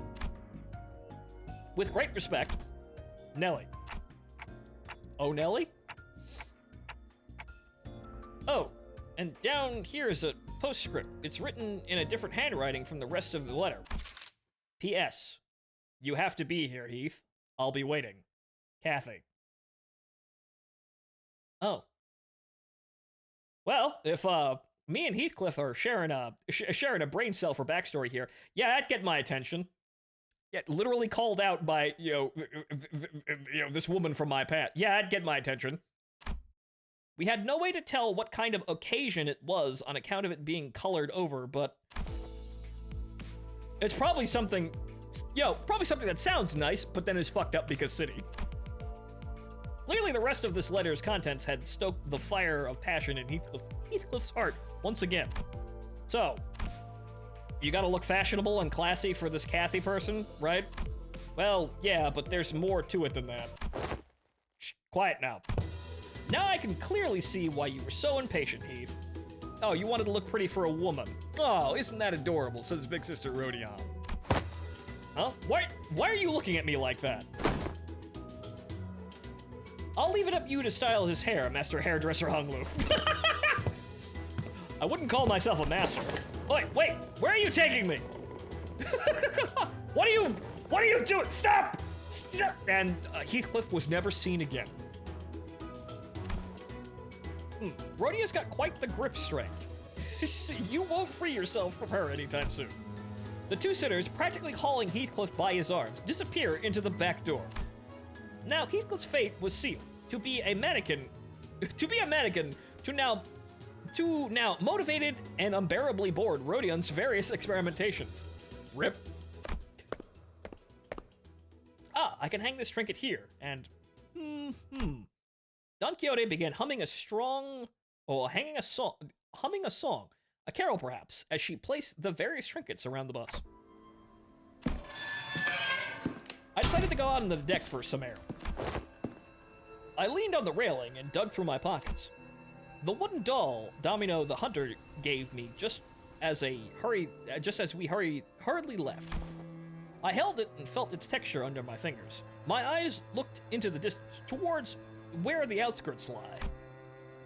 I thought for a moment about the gnomes, the giant, and the things Domino told me. I suppose there are people with stories in the outskirts too. Yes. Shit we'll never actually hear because none of the games that fucking the moon people make revolve around any of that shit.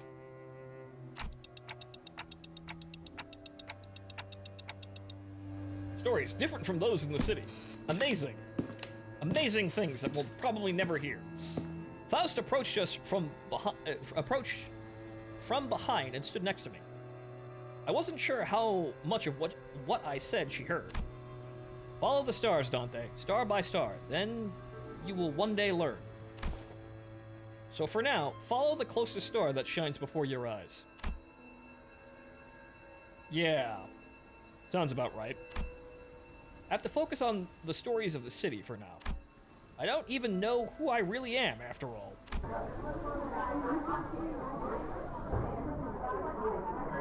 Oh, what the fuck are they doing now? Joyous laughter and frustrated howls echoed out of the cabins. They must have finished dressing up Heathcliff. Why don't we go take a look at how Heathcliff is doing, Faust? You make a rather tempting offer, Dombeck. The added color to the bus's interior warmed my heart a little.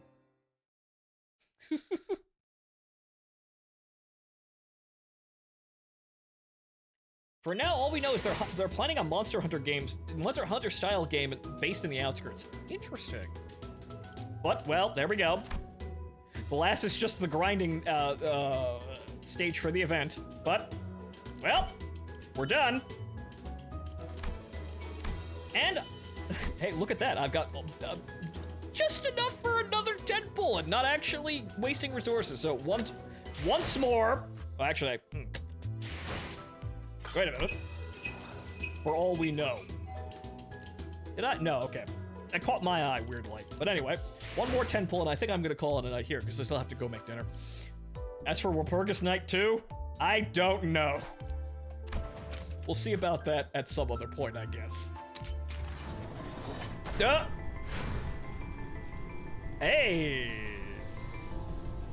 Well, knock knock.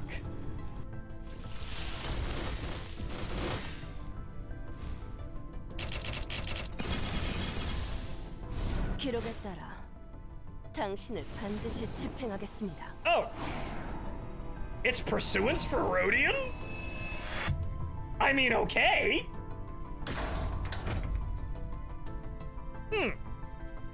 Interesting. Yes, but apparently it's not green, and those. Oh, it has to be green. Well, okay then. Well, just one more.